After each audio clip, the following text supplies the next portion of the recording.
Good afternoon, and thank you for coming to today's MWI speaker event with Dr. James Giordano. Dr. Giordano is a professor in the Department of Neurology and Biochemistry, chief of the Neuroethics Studies Program of the Pellegrino Center for Clinic Bioethics, and co-director of the O'Neill Pellegrino Program in Brain Science and Global Health Law and Policy at Georgetown University Medical Center. As well, Dr. Giordano currently serves as an appointed member of the United States Department of Health and Human Services Secretary Advisory Council on Human Research Protections. He is a researcher and task leader of the European Union Human Brain Project and has served as an appointed member of the Neuroethics Legal and Social Issues Advisory Panel of the Defense Advanced Research Projects Agency, DARPA, and Senior Advisory Fellow of the Strategic Multilayer Assessment Branch of the Joint Staff of the Pentagon. It's quite a bit. In his spare time, he has authored over 260 publications in neuroscience and neuroethics, 7 books, and 13 government white papers on neurotechnology, ethics, and biosecurity, and is an editor-in-chief of the International Journal of Philosophy, Ethics, and Humanities in Medicine. Dr. Giordano, thank you for joining us today. Thank you very much. Good. No. Don't applaud now. Wait till the end because the performance pressure is much too severe if you do that. And my thought is you're probably not going to applaud at the end, but what I'm going to hear is the slamming shut of your sphincters with fear. That's good. That's been successful. It's a pleasure to be here. It's a real honor to be here. Is that Yoshi in the audience? Hello. No PDAs, but I do want you to come up and say hello. Your mother says hello. Everybody has a mother, and I know hers. So what we're here to talk about today is the fact that the brain is and will be the 21st century battlescape in many ways. End of story. We could stop it there and I could let you go back to your respective units and think about that for a while, but I'm here to tell you absolutely, as much as there's a big old Tyrolean nose on this face, that you will encounter some form of neurocognitive science that has been weaponized not only in your military career, but in your personal and professional lives, irrespective of whether those two things coincide or not. So the idea of the brain as the battlescape is very important, and more importantly is this other acronym that's up there, which is WMD squared. Please get used to this because this is going to be part of the idea of irregular warfare and ongoing military innovation in your careers. Weapons of mass destruction and disruption. Disruption and influence will be the key to creating peer capabilities and asymmetrical engagements. Let me say it again. It will be the key to creating peer capability and asymmetrical relations and engagements. If we talk about what brain science is, let me just give you a little bit of brief background on this field that is now called neuroscience. As a titular field, as a named field, neuroscience has only been in existence for 40 years. I know that because I've been a neuroscientist for about 38 of those 40 years.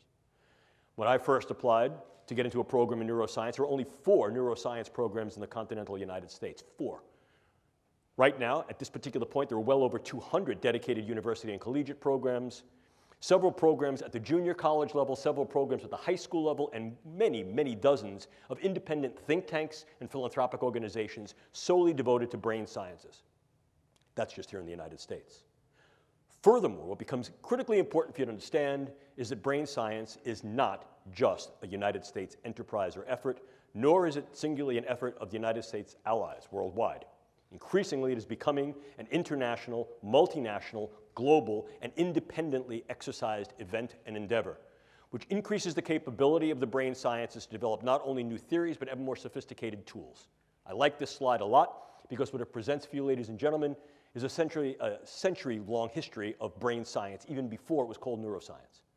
Look, let's face it, for as long as human beings were looking in some reflective pool and recognized that the thing looking back at them was themselves, there was some interest in what makes me, what makes me think, what makes me feel, what makes me behave the way I do and you behave and think the way you do.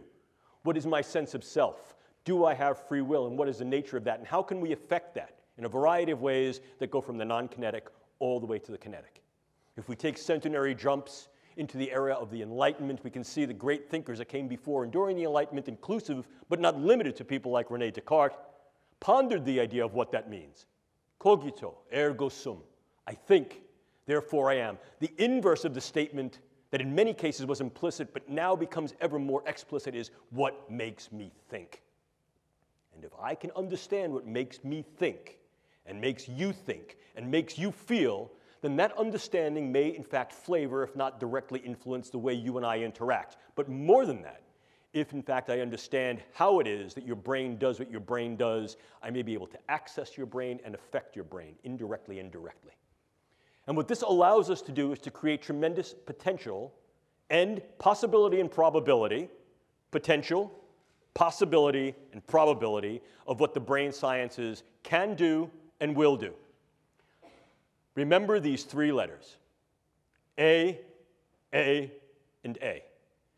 Keep them as your viable mantra for the duration of this course, today, and throughout your professional careers and each and all of the opportunities that you have to interface and try to understand the power that the brain and cognitive sciences can yield.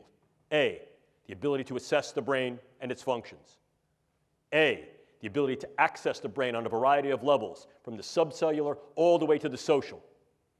And A, the ability to affect the brains and the individuals in which those brains are embodied, and the ecologies in which those individuals enact, engage, encounter, from the level of the individual to the group, to the community, to the populational. Look at the power that understanding tools and techniques of the brain sciences afford. It's there before you on the screen. Obviously, if in fact this gives me some insight to the way people interact, inclusive of the way they may interact in bellicose, aggressive, violent, and volatile ways, and it also confers upon me certain powers to be able to influence that, alter that, change that, mitigate that, then clearly I'm able to use the brain sciences, as we have tried repeatedly in the past, to influence the postures and capabilities not only of our own individuals who are engaged in warfare, intelligence, and national security operations, but those who seek to threaten us. In other words, we can utilize these things in national security, intelligence, and defense. Please look at the timeline. A mere 10 years ago, in 2008, the National Academy of Sciences National Research Council convened a group to create a report dedicated to if and why and how brain sciences might be viable, valid, and of value in national security, intelligence, and defense operations. And in 2008, they did a 5-year retrospective and came to the conclusion that although these things may be valid, their relative viability and value at that particular time rendered them not ready for prime time play. Our group, working with others internationally, inclusive of the Nuffield Council in the UK, proceeded forward from 2008 and did a slightly deeper dive, looking at international capabilities, limitations, and delimitations in the brain sciences, and came to a very, very different set of conclusions.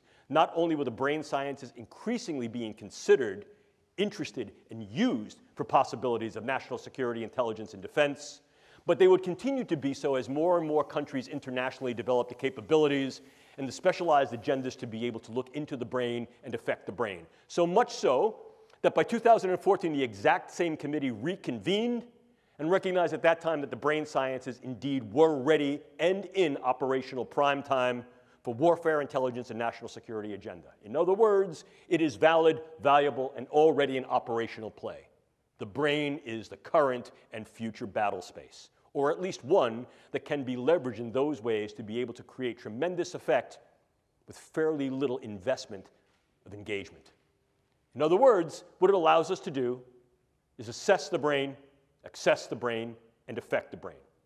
I'll unapologetically repeat myself throughout this lecture to drive home this point with regard to these capabilities, because each and all have gravitas importance and operational leverageability. That said, what are these techniques and technologies that have rendered this capability and, if you will, geopolitical, military, and social power? Well, I have them here before you. Generalization, we could parse them down into two discrete domains. First, the assessment neurotechnologies that do exactly as the name would imply. They are based upon various tools that we can use to assess those structures and functions of the brain that may be involved in those processes of cognition, emotion, and behaviors. Humans are tool users. Rarely, however, do we turn over a rock, look around a corner, or peer under the bed just to know what's under there. We use, at very, very least, the knowledge we have gained from turning the rock over and looking under the bed or around the corner. And very often, those things that we find under the rock, under the bed, or around the corner become tools for us to use in a variety of other engagements. Brain science, like any other science and technology, is no different. Earlier in the day at lunch, Major and I had a conversation about the viability of different types of research. Science for science's sake. Science just to know because that's where your interests lie. Oh, look, I've been an academic for well over 4 decades, And I can tell you that that kind of research is wonderful. But when that research is generated for a purpose and when it's funded and when that purpose deals with those things that are near and dear to the health, survivability, flourishing, and protection of kith and kin, then that research is operational research that has an end goal of use. This is what this is about. It's not just a question of trying to figure out what makes the brain tick in the way it's built. It's can we get in there to affect the ticking and talking, and by affecting the way that brain is built and the way it functions, influence in ways that are kinetic and non-kinetic the attitudes, beliefs, thoughts, emotions, activities, and relative vulnerabilities and predispositions of those individuals for whom both we are responsible in terms of our own forces, perhaps to make them better, more insulated against injury, operationally protected and enhanced, and those who may threaten us. To do that, we need to intervene. So the other dimension of these neurotechnologies are interventional neurotechnologies. Now, I'm not going to bring you down the rabbit hole into what each and all of these things do, because you don't want to be a neuroscientist, and I'm certainly not going to make you a neuroscientist in an hour. But I think it becomes important to dial into a little bit more clarity and with further granularity what we're really talking about when we talk about these relative assessment and interventional technologies. In the former case, probably the one that gives the most rise to both provocation and contention, are various forms of neuroimaging, the ability to image the living brain, to be able to see what brain areas are differentially active as we engage in different thoughts, feelings, emotions, and tasks, and to then correlate the interaction of those nodes and networks with discrete patterns that occur not only in individuals, but in groups of individuals. In other words, if I can see how this gentleman's brain works, whether he's awake or falling asleep, thought I'd catch you. The idea there is that I can then understand, I'm only kidding, I can understand better, relax, I can only understand better not only what makes him happy, agitated, engaged, or tired, but I can then in some way alter my discourse to be able to make him feel happier, more engaged, and less tired. In so doing, I can take the information I have about the way a brain works, and I can put it to good use, practical use. Think about this. If I know what makes you tick as an individual, and I'm then able to generate patterns of how you as an individual relate to, are similar to, or different from other individuals, I may be able to then generate information that allows me to interact with you on ways that are more meaningful to our level of interaction. In other words, the more I know about what makes you tick, the more my interactions can be geared with you to make you tick the way I want you to. The way I want you to. Obviously, it takes some energy to put people into a big magnet and scan their brain. There's a whole bunch of things that are limitations of brain imaging. We recognize that. That's part of the mission. We seek to delimit those particular constraints and through the use of co-registered different forms of neuroimaging make it better. Some of these forms of neuroimaging are fieldable, operationalizable in field missions. Some of them are not. We're seeking to make these things more operationalizable, not only for military medicine to assess individuals who may have incurred brain injury and or the effects of brain injury inclusive of things like PTSD and other forms of neuropsychiatric disorders, but also to understand better how it is that our individuals are able to think through certain situations, how their brains work, and be able to classify those individuals and perhaps specify the way we train them, the way we sustain that training, and then we maximize their performance. We can use other methods as well. Genetics, biomarkers, and information. And that information is critical. One of the things you must learn is as military personnel, your demographic, biological, social, and psychological information exists in your jacket and is in fact retrievable in real time. That information becomes ever more important as we try to understand the you-ness of you.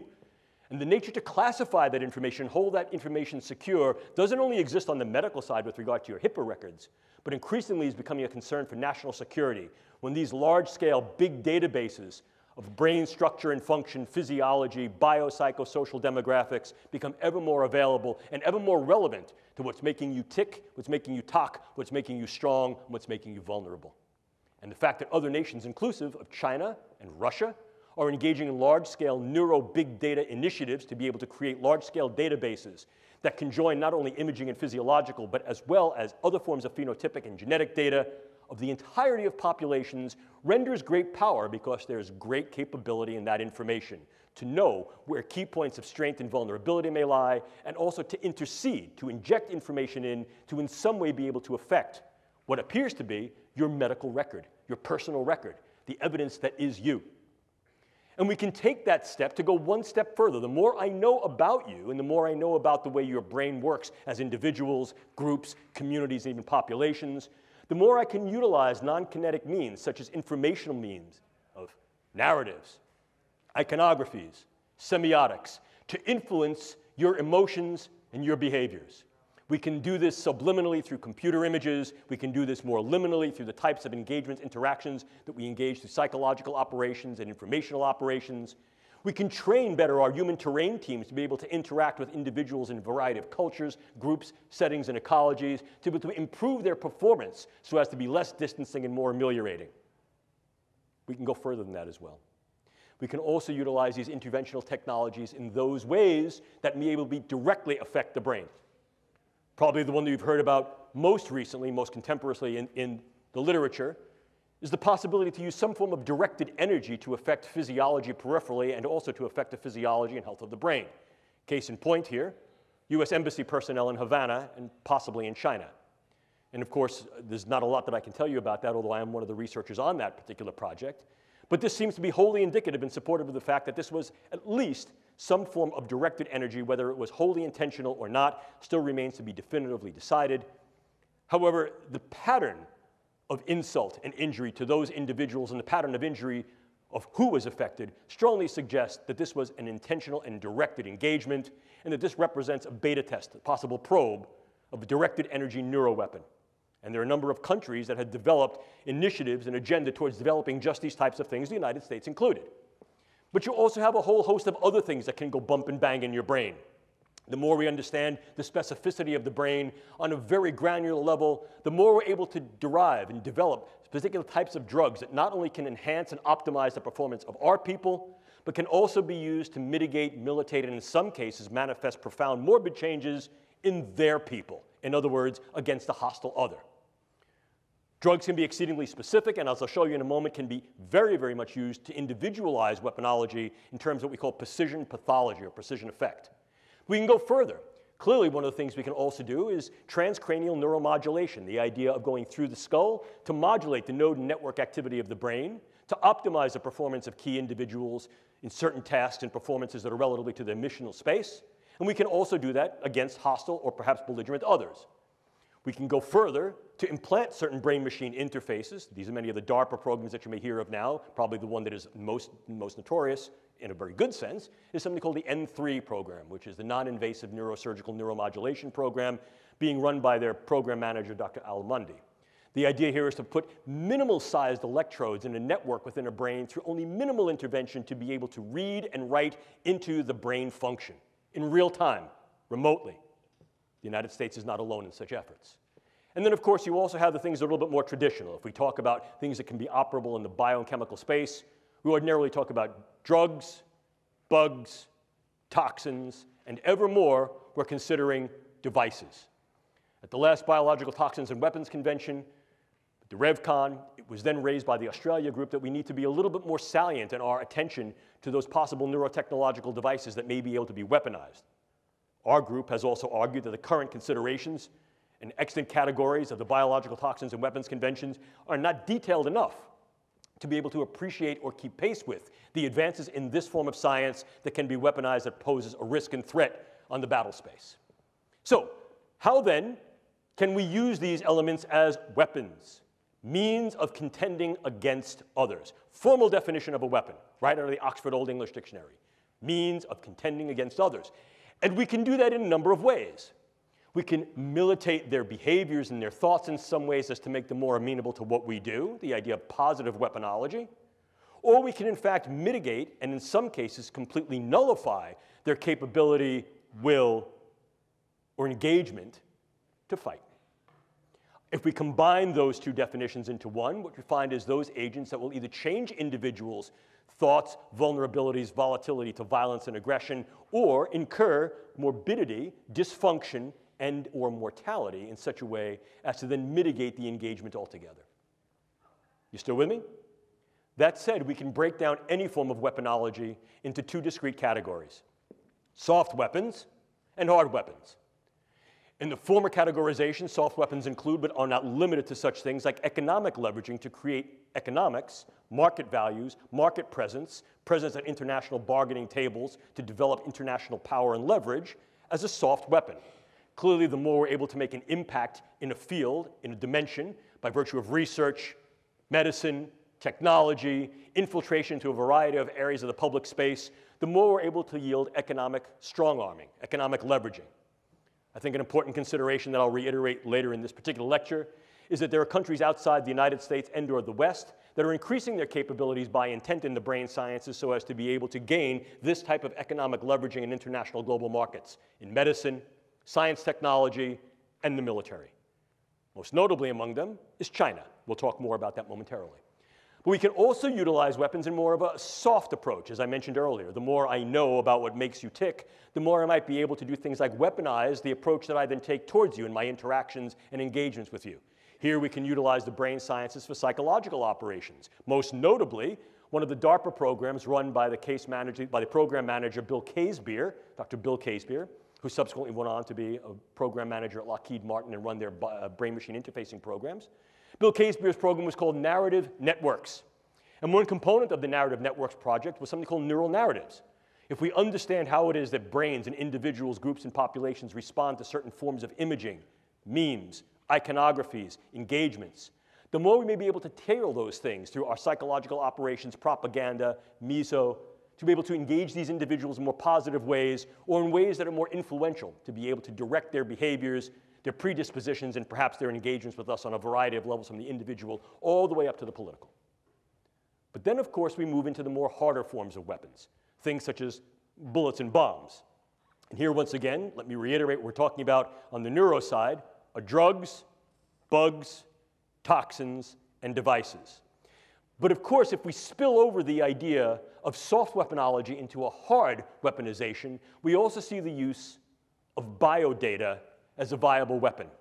Manipulating biodata so that I can then put into your particular medical records subtle information that may change the disposition of whether you're sick or not, change how you're treated, influence the postures that go to you in terms of insurance, care, viability for military service. By altering that information, by changing those data, by purloining those data, I essentially changed the you of you. And I can do that in very subtle and insidious ways. Furthermore, I can do that on a variety of different levels that can affect key individuals so that, in fact, your medical record changes to thereby render you incapable or at least invalid to be able to serve in a way you're serving. Or I can do that on a much larger scale, groups, populations. And if I change those data, I change the way you're being regarded and treated. And I can do that in one of two ways. I can do it in such a way that you're going to be regarded in a negative sense, or I can do that in such a way that I'm going to treat you incorrectly. If I say, for example, you have a particular allergy, or you have particular sensitivities, or you have a particular disorder, you will be treated for that, and that could then harm your health and your stability in both a short wars approach as well as a long wars approach. But if we take a look at this in a little more detail, you can see that once again it folds back to the idea of what can we do to ours and what can be done to others. Clearly, one dimension, one domain of operational viability and value is to enhance the capabilities of the combat and intelligence operator across a range of scalabilities in both general purpose and more select forces. And this is the idea of neuro-enablement. Neuro-enablement. You will hear this referred to in a variety of different ways. Performance optimization, enhancement, enablement, maximization. These terms mean something. A number of years ago, our group was tasked with the Air Force to develop a lexicon, a nomenclature, that would be able to define these in more precise ways. And I'll not bore you with that now. But the idea of enablement gives forth, I think, a particular meaning that's relevant. You're enabling individuals to do some aspects of a performance of a task that is germane and justified to their operational mission, and that is, in fact, done with regard to protection of their charges.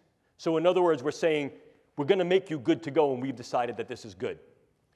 The reason this can become problematic, of course, is that what definition of good are we using? What we define, whoever the proverbial we may be, to be good, might be quite different than what they, whoever the proverbial they is. And as a consequence, we have to keep a much broader window of opportunity and possibility open to be aware for the potential benefits, burdens, and risks that this type of engagement may pose. What types of things can we do to make our people better, if you will? Well, certainly we can use a variety of advanced psychopharmacologics and neuropharmacologics, in other words, drugs. And I refer you to a wonderful book written by a colleague of mine, Professor Jonathan Moreno, called Mind Wars. First edition came out in 2006, second edition came out in 2012. And Professor Moreno does a very good job in defining and explaining the history and historicity of the way the brain and cognitive sciences had been used in national security, intelligence, and defense operations, both by the United States and more globally. And what we see is that this is certainly not a new event. We can look back into antiquity and see that there have been attempts to try to maximize the performance, capability, sustainability, and protection of those individuals who are operational warfighters, literally from ancient Rome and Greece all the way to the 20th and now 21st century. It's the tools and techniques based upon the understanding and depth that we have that increases the granularity and specificity of effect and increases sophistication and gravitas of outcome. The more we know about the brain, the more we can develop ever more selective agents to affect the structures and functions of the brain in cognition, emotion, and actions, and the more we can do so in a way that's more like sharpshooting rather than buckshotting. But irrespectively, drugs can be somewhat dirty. What I mean by that is they can have a host of adverse effects, some of them side effects, some of them direct effects. And very often what we'll find is that unless we're able to deliver the drugs directly to a particular site in the brain or elsewhere in the nervous system, they can have heterogeneity of effects throughout the body. And that can lead us to some undesirable outcomes. But we don't need to be limited to drugs. No, no, no. We can also use a variety of computational brain-machine interfaces that are both closed and open loop. And these include things like transcranial magnetic and electrical stimulation, stimulating the vagus nerve transdermally, or if you wanted to get somewhat more invasive, but certainly more specific, brain-machine interfaces by virtue of deep brain and superficial brain implants. And I shall tell you that one of the leading projects in developing state-of-the-art brain implants is a DARPA-funded project aimed at the medical side for the treatment of neurological and neuropsychiatric spectrum disorders. And this program is called SubNets, Systems-Based Neurotechnologies for Emerging Therapies. But what you also need to appreciate is that that DARPA program, like any program that is oriented towards engaging brain function to then alter those functions in certain ways, directional ways, can be harnessed for what's called dual use. Medical purposes that are then depurposed to medicine and used for other agenda, inclusive of warfighter enablement and enhancement. Furthermore, we understand that there are a number of nations outside the United States, some of whom are allied, others that are at least competitive, if not combative, that are engaged in these types of programs looking at the capability for transcranial and deep intracranial modulation of brain function to improve the functional performance of military and intelligence operators across a range of viable missional tasks. We are not alone in these pursuits, and I think that's something that needs to be appreciated. But it's not just a question of what we can do to our own, because very often in raising these questions, we tend to, what I call, err on the side of moral probity, and we recognize that there are particular limitations, limits, boundaries, thresholds that cannot and perhaps should not be crossed in terms of what we can do. And if we intend to cross them, we only cross them with consent, and that consent is highly contingent upon the necessity of a continuity of research and clinical care, understanding what happens to the individual once they've been enabled and enhanced, and what may happen when they're no longer enabled and enhanced. In other words, more colloquially, when Superman goes back to being Clark Kent, what happens to Clark becomes the burden and obligation of our responsibility. However, those ethics are not homogeneous on the world stage. And the idea of pushing the envelope of what can be done to the combat, warfighter, and intelligence operator, and perhaps more broadly to those individuals who may oppose particular regimes and or may be military fighters against your own regime, is very often bounded by, and in some cases deconstricted by philosophies, cultures, and ethics of those individuals who may be competitive, if not combative to us. So in other words, this can also be weaponized against others. And this is where we get into the idea of novel neuroweapons. Once again, this is not necessarily new, but the momentum of this dimension of the field has accelerated as a consequence of increased understanding of the brain and increased capability to develop tools and techniques to access and affect the brain. So what are we seeing here? Well, take a look. We see in-close neuropharmaceuticals and organic toxins. What's new about this is the in-close nature of this. Increasingly, we're not seeing these things as weapons of mass destruction against gross aspects of the population, although certainly many neuroweapons such as sarin gas and VX and other forms of neurotoxic agents can be leveraged against large groups of people, but that's messy. More specifically, perhaps, might be targeting individuals on a level that allows either direct attribution or covert engagement with non-attribution. Let me give you an example of what I mean. So this gentleman is the leader of some group, a political group, a social group, a combative group, and under the veil of a white flag, he and I are now to have some kind of a caucus, a meeting. And during that meeting, what I do is I lace the rim of his drink, or his pen, or his seat, or something in his immediate environment with very, very low-dose drug or toxins that are going to affect his stability. They may affect the way his brain works, and as a consequence of that, they can affect the functions of his brain, his thought patterns, his relative emotionality, and the behaviors that go along with that. One of two things might happen. He might be completely incapacitated as a consequence of this, or he may change his level of capacity and engagement so that he went into the meeting thinking, I hate this guy's my enemy. He walks out of the meeting going, I love this guy's great. Now what could happen? If in fact this is a gentleman who has charismatic, financial, elected, or dictatorial power, it may be that his followers will then follow him blindly. He came into the meeting as a leader of those followers who were bellicose, who were volatile, who are violent and aggressive. He comes out of the meeting and he tells them to change their behaviors, and they do. Or I could sever the trust. By now, he leaves this meeting, he's espousing a very different philosophical stance and orientation, and his followers no longer adhere to his precepts, his tenets, or his lead, and I fractured the relative arrangement of trust, engagement, capability that he fostered, leaving that population disrupted and vulnerable to intervention, to a coup d'etat, to a junta, to some type of insertive reassumption of leadership. You see how this can work? Furthermore, I can use this very tactically. Some of these agents allow me to assemble the agent on site and not have to stockpile it, which allows me to take the components of this agent into and out of a country, relatively covertly, target a specific individual, change or eliminate that individual with very little attribution and trace, and be able to leave prior to any attribution. Think Novichok. Or I could assemble very small quantities of this that would then allow a specific intervention, characteristically in a place that would not allow such an intervention. Think of the use of a derivative of Vx in an airport. But I could do more than that. I could also incur much broader type of ripple effects. And one of the ways I could also do that is with what's called high morbidity neuromicrobiologic agents. It's a real fancy way of saying neurobugs. But high morbidity neurobugs. I may not want to kill a lot of people. In fact, arguably, I may assume what is sometimes referred to as the Sailor-Malin mantra.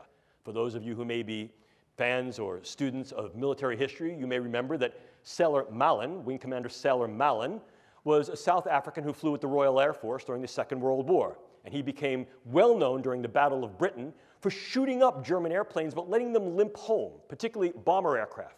And they would ask Sailor-Malin, oh, Wing Commander, why didn't you shoot that plane down? And his adage was simple. Better to have that plane return home with wounded crew who are spitting up their lungs, one dead crewman that they had to attend to and therefore divert their missional capability while in flight, than shoot them down. Because the psychological effect will be rippling and devastating.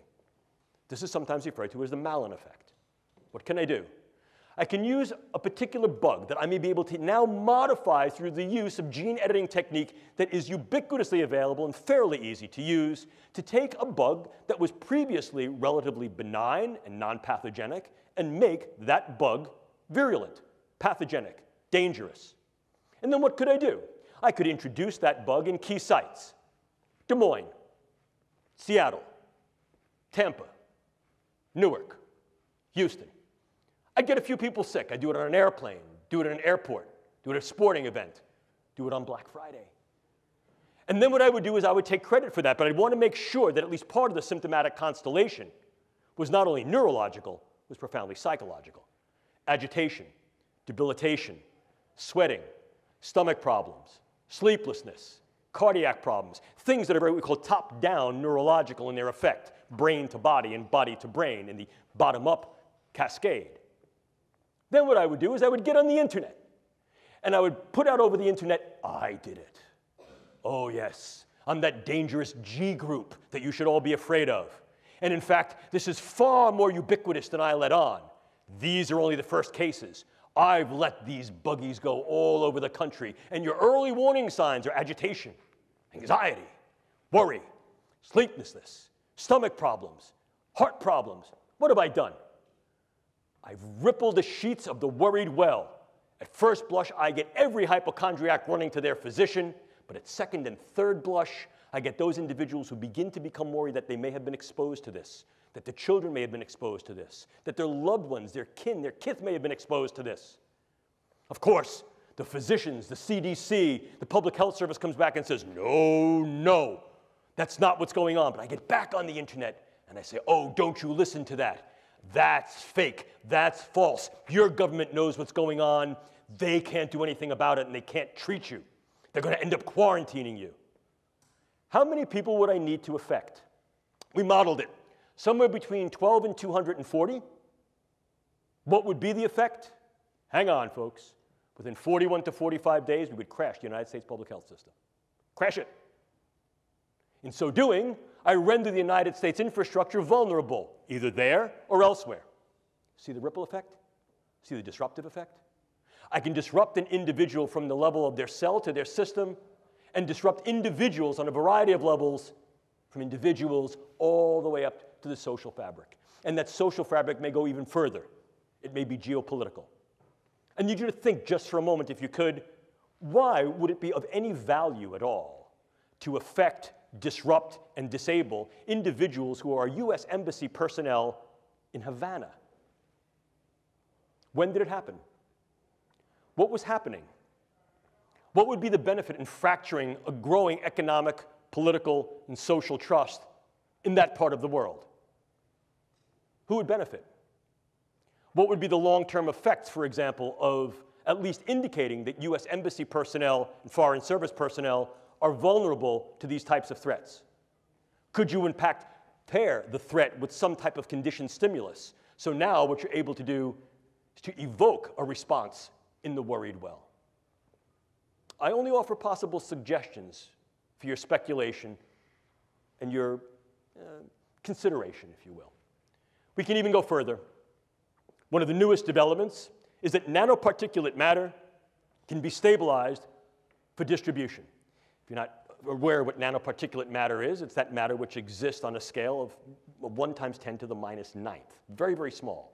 Smaller than a cell. And we can manufacture materials that have discrete properties that can be controlled by virtue of bioengineering and their physical chemistry. To auto-aggregate, to be able to aggregate in particular areas based upon their biological and or chemical sensitivity. But now we go one step further. Most recently, just a few weeks ago, it was announced that you could then aerosolize nanomaterials. And go one step further, I can create small robotic units, controllable robotic units at the nanoscale, and that these too can be aerosolized to create a nanoswarm of biopenetrable materials that you cannot see, that can penetrate all but the most robust biochemical filters, that are able to integrate themselves through a variety of membranes, mucous membranes, and wherever, mouth, nose, ears, eyes, can be then uptaken into the vascular system to create clumping, can affect the vascular system of the brain, or can directly diffuse into the brain space, and these can be weaponized. And they can be done in such a level that their presence is almost impossible to detect, and as such, the attribution becomes exceedingly difficult to demonstrate. How much of this material would I need? Take a look. This is the front of my pen. This amount of nanomaterial, if be able to maintain and sustain with regard to its deliverability and aerosolization, could in fact affect all of you, or based upon where I come from, New York City, all yous. Look at this. Look at this. I'm carrying that material. Would you see it? Would I have to lug a giant weapon into the room? No, I wouldn't. And what if, in fact, I utilized some form of an unmanned aerial device or unmanned ground device as a delivery vehicle?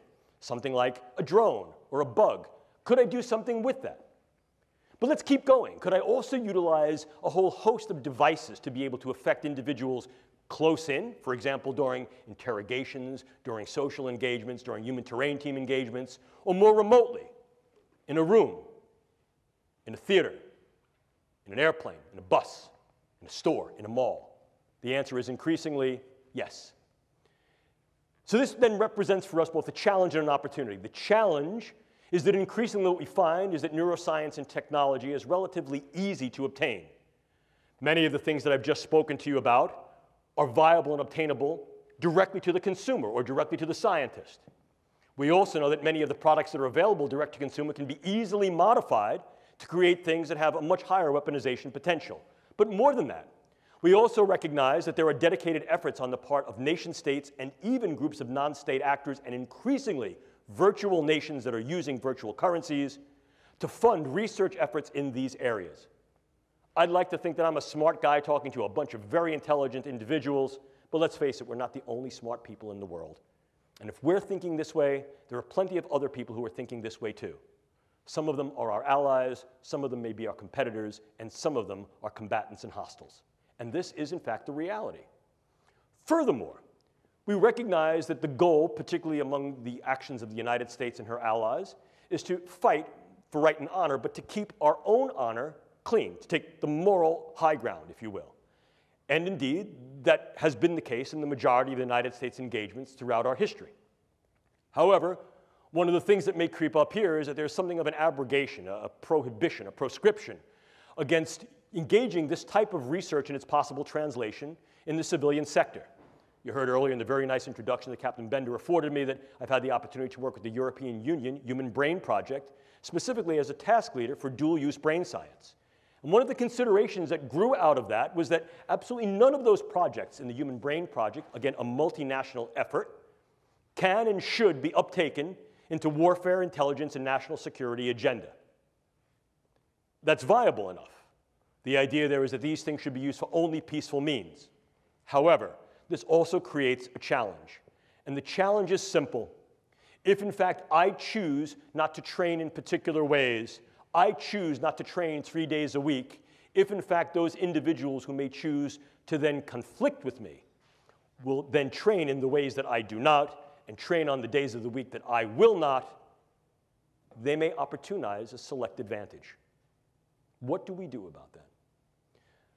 Again, I think it becomes at least a problematic issue for discourse because we recognize that in many cases the civilian sector not only is not amenable to engaging in this type of research, certainly many are, but in some cases should not engage in this type of research for those very proscriptions that I had alluded to momentarily. However, the question then becomes, how do we appreciate the international challenge, risk, and threat that the advancements of the brain sciences and cognitive sciences offer for global weaponization with the brain as the next battlescape? Clearly, it defines some type of a solution space, and there have been those that have posited, myself included, that there should be more directed, more detailed, and more dedicated government efforts in this particular domain, so able to advance the brain science in ways with sustainable funding to understand what the potential risks and threats are, and to develop a stance of preparedness. This becomes increasingly important when we take a look at those countries that have notable and identified programs of high level of investment of GDP and or other levels of economic investment to advance the brain sciences in those ways that are either directly usable or have some, what I would call, explicit dual use capability. An important consideration that I want you all to bear is that current estimates based upon trend analysis is that by 2025, greater than 50% of research, development, test, evaluation, and possible use of brain sciences in general will occur outside the West. Outside the West. Furthermore, we understand that there has been a directed effort in China to be able to engage the current and future 5-year plans, to be able to advance brain science in those ways, to be able to have a higher level of gravitas with regard to the research, its capability, and its translation in medicine and other agenda, inclusive possible dual use and direct use within warfare, intelligence, and national security. This creates opportunities for research tourism, medical tourism, and market capture. And again, that market capture can be leveraged as economic warfare in terms of being able to destabilize the global market and the global economics that is relevant upon this form of bioscience and technology. But we also recognize that these things are being used for military applications. Certainly, there are directed opportunities and directed agendas for doing that within China. We also recognize that there have been activities and directed initiatives in the former Soviet Union that have now been translated and perpetuated into the current Russian infrastructure of biomedical science for military purposes. And a number of other countries have directed efforts in this space, inclusive of Iran, North Korea, India, Bolivia. Certainly among the US and its allies, we recognize that, the United States, the UK, Canada, Israel, and there are governmental efforts within Europe. We recognize also there are efforts in Japan. But there's another looming threat. The threat is the non-state actor. The threat is the virtual nation. They can establish sovereignty within a sovereignty so as to be able to say that we are immune or inured to your rules and regulations. Essentially, possibly destructive diaspora. And increasingly what we're seeing is the use of Bitcoin currencies and the like allow the finances of these types of things to be sustained in ways that were heretofore economically unimaginable, if not incapable. So as a consequence, what we're recognizing is that the threat parameters, the risk parameters, as well as the challenge and opportunity parameters are growing. We're equally concerned about the do-it-yourself community, not because this community of biohackers represents an inherently malicious or nefarious group, but because of their relative vulnerability to infiltration. And we recognize that to such an extent that at present, the Federal Bureau of Investigation in this country has dedicated ongoing efforts to try to maintain continued communication, interaction, and engagement with this community so as to be able to better surveil their relative vulnerability to purloinment, infiltration, manipulation, and misuse. Clearly, if we're looking at these things as possible destructive weapons, the more characteristic or classic criteria of drugs, bugs, and toxins meet at least some of the extant categorizations of the biological toxins, weapons, and chemical conventions. However, as disruptive agents, as those agents that may be assembled, developed anew, that do not meet these criteria, you can then get skirting of these extant treaties and these extant signatory documents, and as a consequence can develop these means, these methods, tools, and technologies essentially below the radar. Moreover, as disruptive elements, they need not be mass-produced or stockpiled, but rather their ingenuity is that they're able to be assembled in situ in relatively low quantities and used with specific effects against individuals and small groups to be able to incur disruptive effects, not only within that organism or that group of organisms, but beyond the organismic level, to the systems level, to the social level, to the geopolitical level. There's great power that can be leveraged there. Clearly, what we can do is provocative. Therefore, what we should do remains at issue. Ladies and gentlemen, I do not have answers for you, but I will pose several questions and possibilities. One of the things we have to understand is that this represents, if you will, a bioscientific speedway. Consider the true speedway. Lots of entries. I've already shown you the entries. Very fast pace.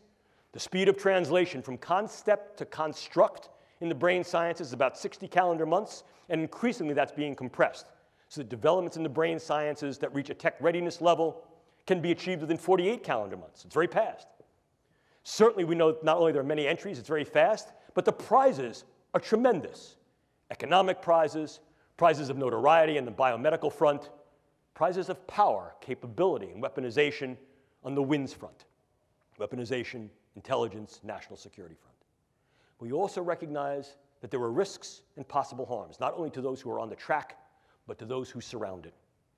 So the idea is, if in fact we're going to move into this space, how can we move into this space with some prudence? How do we move into this space pragmatically? And how do we move into this space in such a way that is prepared? Our group was tasked with developing these protocols and paradigms, and we referred to them as the operational neurotechnology risk assessment and mitigation paradigm. The on-ramp to the neurobiotechnological speedway, if you will. I won't bore you by reading the slide, but I do want you to pay particular attention to the lower box. That's Zig Brzezinski. In 1970, he was prescient, had forethought, foresight, and said in 1970, in the coming decades, we will see an increasing viability and value of being able to affect the neurocognitive space. There was something of the sort of crystal ball in that statement. We are there, and increasingly we'll be ever deepeningly there based upon not only our own initiatives, but those initiatives of groups around the country. This is a space that we need to at least be prepared for. A simple precautionary principle will no longer obtain. Why? Number one, it shouldn't. Number two, it's anachronistic. Just because we recognize that in some cases, the risks may be high and there may be certain benefits, a simple precautionary principle says if the risks or threats outweigh the benefits, don't go. However, we need to also be equally preparative and take a more advanced precautionary principle that says we must examine the potential, the probability, and the possibilities of what those risks and threats are relative to the benefits of a stance of preparedness. And preparedness very often includes engaging the research to understand how these things work and how they can be used. How do we do it? Well, these are some of the contingencies that I offer simply as proposition for you. I ask you to consider them. Number one, what is the technical rightness of any and all form of neuroscience and technology in these types of agenda? What are key situational variables that may be germane to its use or non-use? Is there evaluation or some revision of the various ethical concepts that may be able to guide these uses in practice? And might we need to develop, in some cases, new frameworks, new foundations of ethics that are more applicable, given the fact that the science and technology may be running at a speed to which our ethics and policies may not yet be apace? I'm not going to bore you with these contingencies, but what I want you to do is pretty much go down to the very, very last one. The idea here is can we utilize neuroscience and technology? And if the answer is yes, we can, should we? And if the answer there is we already are, and there are some domains and dimensions by which use should be advocated, for example, non-lethality, least harm, doing less harm than other forms of interventions and engagements that are currently in use, being able to mitigate individuals' capacity or willingness to engage in volatility. In other words, improving the capacity for individuals to gain capability to get along. Well, perhaps there's some value there. If these things are going to be used in a more hard weaponized approach, are they being used in those ways that are less harmful than other extant weapons? And/or what are the postures that we should adopt if, in fact, another nation utilizes this form of weaponology? What represents what I would consider to be comparative or appropriate proportionality?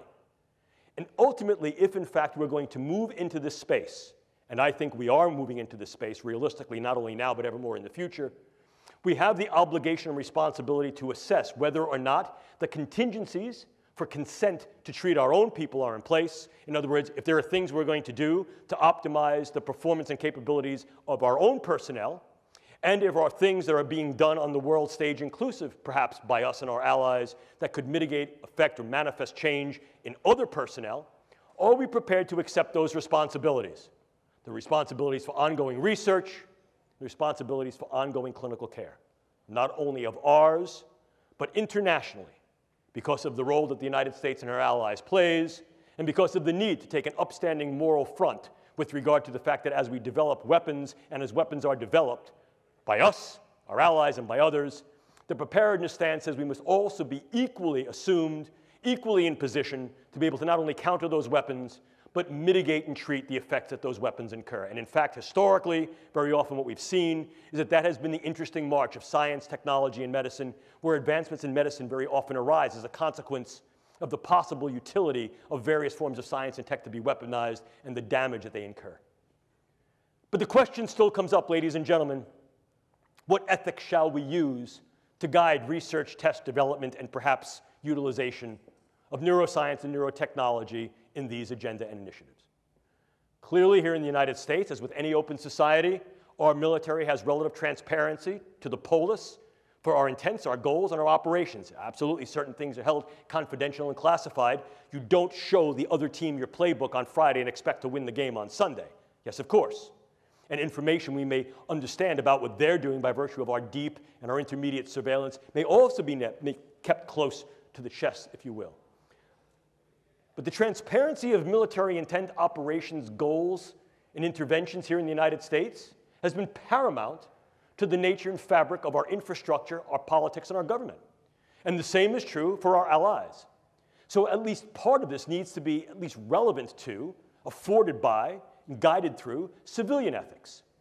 Why? Because in many cases, it is the civilian institutions that to date have been involved in at least some of the research and development that can be uptaken into dual or direct use agendas. And as such, these things are subject to, and I think validly subject to, civilian ethics of science and technology or biomedical ethics. But if we move increasingly away from that, if we say that indeed the proscriptions and prohibitions, such as those that are being proposed and leveraged by the European Union Human Brain Project and throughout the world by things like dual-use research of concern treaties, such as that which was developed at ASLMR, are taken to heart, And civilian agencies, institutions, and organizations are essentially sort of debanded, disbanded, debarred from their engagement in these types of activities. Who then will uptake the torch? Increasingly, there's been some interest, consideration, and real discussion as to reinvestment in government agencies and government-sponsored agencies that are specifically and explicitly dedicated to these pursuits. So to avoid any confusion what the intent is, and to also avoid any confusion as to who's doing what. We don't want to get another scenario, such as we do with Robert Oppenheimer looking at the first test of the atomic bomb and going, "What have I done? I am death." Dr. Oppenheimer, what did you think you were doing? We don't want to have those confusions. We want to make sure that, in fact, those who engage the brain sciences for biomedical purposes of wellness, lifestyle, and enhancing the human condition are not necessarily confused with those who may then uptake these things into WIN's agenda. But if that's the case, and these things are moving more into governmental institutions, organizations, and initiatives, are civilian ethics even viable any longer? And if we engage military ethics, what military ethical principles will we engage? The use, development, research, surveillance of these particular things for just war? And if, in fact, these things are not used in a strictly warfare fashion where war is declared by the use of these agents, yet they still tend to be bellicose or disruptive, can we then say that we can justify their use? In other words, not just a just war, but their just use within this frame of conduct, whatever this may be. And/or can we revive another older and less known tradition, which is called jus contra bellum, which is justification for the use to prevent warfare. Here, the use of the neurocognitive sciences and intelligence, human terrain teams, psychological operations such as narrative networks, may be viable to de-escalate the volatility and vulnerability towards violence and combativeness. But again, we need to consider to what level we will engage this and whether or not the current ethics that we have in place are viable and valuable to do this, and how these things can then be rendered on the international scale. Because if, in fact, this is going to demand the multinational global discourse that it will, then clearly the global relevance of any ethical approach needs to be considered. And ethics very often is said to have a big mouth but no teeth, but policies and international law has choppers that can, in fact, be retributive and can bite. What do these developments then incur for ongoing iterations of the Biological Toxins and Weapons Convention, as well as other treaties, policies, and international laws that may help to guide, direct, if not regulate and govern the use of these particular implements? So the situation we're faced with, ladies and gentlemen, is as follows. As we begin to untangle the Gordian knot of the brain through the development of neuroscience and technologies, we've come to the precarious position of opening the proverbial can of worms of if, how, in what ways, to what extent, and when these techniques and technologies will be used in weaponized intelligence and national security agenda. I submit to you, ladies and gentlemen, that can has already been opened. It'll be our job, and increasingly your job, to be able to navigate this new terrain, this brave new world, and what it incurs. This is Atlas. And the idea of Atlas was that Atlas balanced the integrity and well-being of the world upon his shoulders. I disagree. Atlas of the 21st century, as you see here, balances the world upon her head. What we know about the brain, what we're able to do with the brain, and of all those organisms that are embodied and have one that exist in their various environments, cultures, and ecologies. Because the brain sciences and its technologies confer tremendous capability of knowledge, intervention. With tremendous capability comes tremendous power. And with tremendous power comes great responsibility. Look, that phrase is good enough for Spider-Man, certainly was good enough for Goethe and Nietzsche, certainly good enough for me, and I hand that off to you. Because, ladies and gentlemen, as I started this, neuroscience puts the brain at our fingertips. Whether that's to help, to heal, or to harm, is simply the effect of the human condition and how we put this to play. You will, in your professional careers and your personal lives, see the brain sciences ever more infiltrated and integrated, not only into the battle space, but to the bedside, to the boardroom, and beyond. They will be a part of your realistic lives in the way we engage each other, regard each other, treat each other, interact, and perhaps enter into combat. Understanding the brain sciences and their power will become one of your obligate responsibilities, not only as military officers, but as civilians of the 21st century global space. I like to end a lecture like this usually by giving you a little personal story. My dad, former Navy man, was an engineer. And one of the things Dad liked to do was build stuff. He liked to tinker. I still like to tinker. I like to work with tools. And my dad was a really bright guy. One of the things he did when I was a kid, he'd come home every month and bring me a new tool, teach me how to use it. So that in fairly short order, as a young kid, I became pretty adroit, or at least I thought I was adroit, with using tools. And with all of the impulsiveness and zeal of youth, getting a new tool with only partial knowledge, I remember one day Dad came home and he said to me, "Jim, here's a brand new tool." And I took it from him. I said, "Thanks, Dad," and I went to go running off. My dad put his hand on my shoulder and he said, "Jim, slow down. Measure twice. Cut once. Sometimes you can't go back." Ladies and gentlemen, these are the brain sciences. They can and they will increasingly be used in national security, intelligence, and defense agenda globally. We need to measure twice and cut once, and make sure that the cut that we make is one that is for good, one that is for right, and is one that does not cut our own throats or the throats of others in those ways that are irreparable. I leave you with my father's wisdom. These are some of our white papers that we've submitted to the Strategic Multi-Layer Assessment Group of the Joint Staff of the Pentagon. I can make these slides available to you. These are now all open domain and available to your perusal. If you're interested in some of our ongoing work by my research group, I provide you with some of our own work. And this is the part of the lecture, I'm going to look right at the camera, that is the unabashed self-promotional plug. If you're really interested in this, I've only had the wonder and opportunity to engage with you for about the past hour or so. If you're interested in going further down the rabbit hole and reading about this in greater detail, granularity, and specificity, I recommend this to you. Not because I'm going to go out and buy the new Maserati when you all buy the book, but because I'm very proud of it. And I'm proud of it not because I wrote it, because I only really contributed a couple of chapters. I'm proud of it because bringing this together was a multi-year effort that grew out of a set of, at first, somewhat sensitive but unclassified and some classified conferences that we had that were then subsequently declassified, and then also brought together international leaders in the field of military science, bioengineering, neuroscience, philosophy, ethics, and law to provide their perspective, their lens, their vision and voice as to what's going on in this domain at this point, with some speculation, vision, and proposition as to what may need to go on in the future, so he's able to opportunize the capabilities of the brain sciences and meet and be prepared for the challenges that it offers in this space. At this point, I'd like to thank you all for your attention. I hope I haven't bored you. If you wish to get in touch with me, feel free. Just put in your subject line USMA, so I don't think you're trying to sell me Viagra. Not that I wouldn't buy it, but this way I know where it's coming from. If you want to ask questions, you have some time to do that now. If you don't get to your questions, feel free to email me. I will email you back. It may not be that day or even that week because I may be busy or traveling, but I will, in fact, email you back because that's my obligate responsibility to you. Thank you, ladies and gentlemen, for your time. Appreciate it.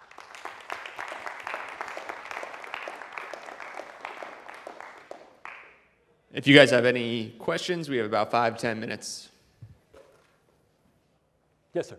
Not really a military question. I'm just curious what you think of Michael Pollan's new book and the role of psychedelics in society.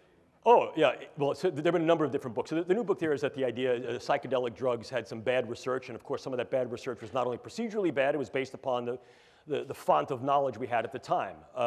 Having engaged in psychedelic research, well, maybe some. Having engaged in psychedelic research, one of my first projects actually was looking at methylene dioxymethamphetamine ecstasy under a United States Navy grant for the possibility of weaponizing ecstasy as a volatile agent, as a viable agent, particularly against submariners. So the understanding that the psychedelics could in fact be used in a variety of different ways, inclusive of weaponization, is not new. We look back to the older projects such as MKULTRA, Mind Control Ultra, which utilized lysergic acid diethylamide and psilocybin to be able to alter the cognitions, emotions, and behaviors of individuals to see if that could be leveraged not only against our own people, but against others, sort of the whole brainwashing, mind-changing effect. However, one of the things we've come to recognize is that the mechanisms of these psychedelic agents is far more specific than we thought, and in fact, can be incurred at far lower doses than were heretofore attempted either experimentally or in social practice. So there's a regenerated interest, a revivified interest in re-examining the mechanisms and effect of these psychedelic compounds, inclusive of lysergic acid diethylamide, psilocybin, dimethyltryptamine, as well as some that are sort of like borderline on what might be considered a psychedelic, such as the affiliative drugs like MDMA, at microdoses or sort of intermediate microdoses not only to treat individuals who've had particularly neuropsychiatric spectrum disorders, and there's a growing body of research that would suggest that even one-time administration of a therapeutic dose of LSD or psilocybin and/or MDMA may have very profound therapeutic effects against certain forms of PTSD, intractable depression, and beyond the military framework, even certain forms of psychosis. We also recognize that these things may be useful in treating forms of TBI, treating other forms of psychiatric and neuropsychiatric disorders, and may also be viable as performance enhancers, particularly if given in a very specific regimen at a very controlled dosimetry. So to think like so many other things, the more we're learning about the brain suggests to us not only what we know, but what we didn't know, some of the errors in our previous ways of experimentation and empiricism, and that allows us to revisit these things under a newer and I think more granular perspective that I think may demonstrate certain benefits, as well as giving rise to concern about certain burdens and risks. So I think that it certainly warrants continued research, and I think that we need to be cautious in how we interpret that research and its translational effect, but I think there's great benefit to be gained there. Did I answer your question? Other questions? Yes, sir. So I had a similar question. So in regards to the neuron enablement of the warfighter or intel operator, do you think one day the military will change its stance towards legalizing the use of pharmaceuticals or nootropics such as modafinil or Adderall to... Yes. Yes. In fact, I can tell you some ongoing research that's being done now by the Air Force Research Laboratory that's looking not only at the comparative use of what's called nootropic agents, as you said, modafinil and some of the newer ones. They've been around for a while, but they're sort of new with regard to the light of their potential utility. Some of those drugs like as piracetam, pramiracetam, oxiracetam, these have been around for a long time, but now we're understanding their mechanisms a little bit better, and we're recognizing how we may be able to use them in concert with other agents, inclusive of something like caffeine, and or how we can also utilize these agents at lower doses that are much more safer dose that can also then be co-potentiated through the use of various devices. Here, we're talking about the transcranial devices such as transcranial magnetic stimulation and transcranial electrical stimulation. And if you're interested in some of this work, I refer you to a colleague of mine who's at Air Force. He's a Wright Pat, and his name is Andy McKinley. Just look up some of Dr. McKinley's work in this area. It's stellar. It's leading edge. And the Air Force Office of Scientific Research is funding a number of different projects that are looking at exactly this mechanism. Can we engage certain brain substrates, nodes, and networks through the use of new pharmaceuticals or older pharmaceuticals that are redosed or pharmaceutically delivered in different ways to be able to maximize key aspects of the processes of those neural functions that are operative in key tasks for the intelligence operator or warfighter?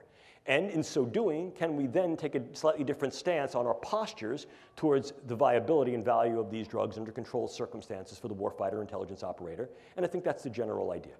Okay? Did I answer your question? Cool. Other questions? Going once, going twice. Thank you all.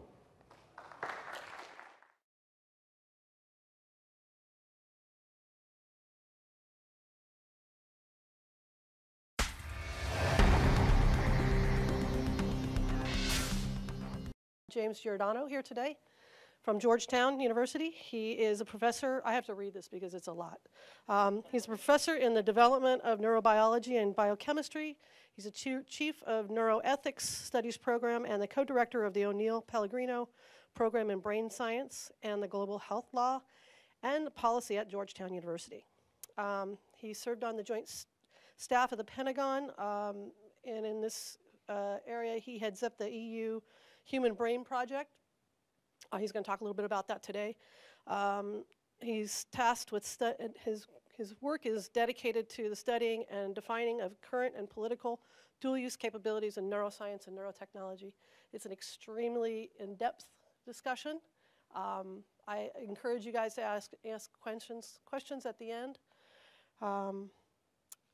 His area is, his expertise is in brain science and can be developed and engaged in military applications, warfare applications, bioweapons, both by state and non-state actors. So I'm going to head it over to Jim.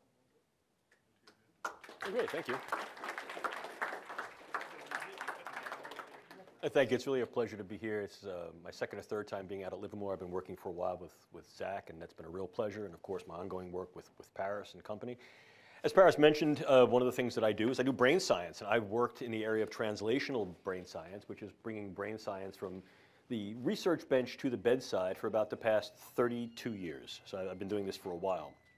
Brain science, as you may know, has also had a fairly rapid development and trajectory of its capabilities, moving from fairly simple approaches to studying the brain to far more complicated approaches that I'll talk to you about today. But like with so many other areas of science and technology, the capability that is conferred by the science, that is the knowledge, and its techniques and its technology, therefore its tools, giving us implements, to affect in some way a biological system, renders it relatively powerful to do a whole host of things.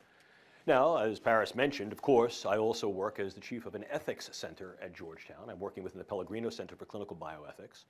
And what I do is an area called neuroethics, a relatively new field, but not per se. The idea is that the title of neuroethics has only been around since about 2002 in formal use.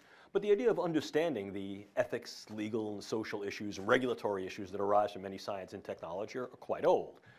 What makes neuroethics a bit more interesting and perhaps unique is that the thing that we use as the focus of our study, the brain and those techniques and technologies that go into studying the brain and in some ways affecting the brain, remain relatively unknown to us. I don't care how you twist this. There's really none of us in this room, and I've been a brain scientist for over 3 decades, who could tell you how the great stuff of cognition, emotion, and even behavior arise in and from that gray stuff of those squirting, squirting cells that exist in your head. We don't know that. If I were going to be Aristotelian for a moment and sort of wax philosophically, what I could tell, you enjoyed it, that's good. So I always look for the philosopher in the crowd who gets the Aristotelian gig. The issue is very simple. We don't understand what's called the efficient cause of what the brain does. We know how it works as a basic biological system. We might even speculate, and very realistically, why it's important to a biological system. But do we know how the brain makes, quote, mind? No, we don't. Yet, that doesn't stop us, because there's something called the mechanistic paradox, which is although we need to understand the mechanism of how and why something works, we also fall victim to the fact that very often we use what's called satisficing information. In other words, good enough for government work, and we'll just proceed on smartly. Moreover, what that also does is raises the intersection of a host of unknowns. If we don't know how the thing that we're affecting works, well, the beauty of it is the tools that we develop help us to understand that. But then we have to revise what we think are the key issues that come from our tool use on that thing. This is not what's called reductio ad absurdum. This is not reductive thinking. It's real. That said, let me take you on a little trip in time into brain sciences, what they really do. Let me move this down here because I'm so short you can't see me over the bottle of water. So this slide, I think, very nicely demonstrates for you a relative 100-year history of the brain sciences, going back to an anatomical diagram that was pioneered right after the advent of anesthesia in the middle of the 1800s to be able to allow direct access to the living brain neurosurgically. Now, what that allowed us to do is to manipulate the structure of the brain, and as a consequence of that, see what artifacts occurred with regard to individuals' thought, emotionality, and behaviors. Of course, we all know the prototypic example being Phineas Gage, the railroad worker who got a tamping iron through his frontal lobes, and as a consequence of that, survived, but as the adage says, Phineas was Phineas no more. So the issue here is that there's something ticking away within your cranium that makes you, you. That renders the brain sciences exceedingly important, not anymore perhaps in certain ways than other areas of the biomedical sciences, but in ways that are both practical and philosophical. In other words, if I'm able to in some way assess and affect this thing that is in at least some way demonstrably and perhaps to a large extent responsible for making you, you, your persona, your thoughts, your hopes, your dreams, well, look at the power that that can yield. We like to talk about influencing hearts and minds, but this is a question of influencing brains to influence hearts to then influence minds. Continue to look at the slide, because what you see is the interesting dance that essentially technology has allowed the brain sciences to advance with.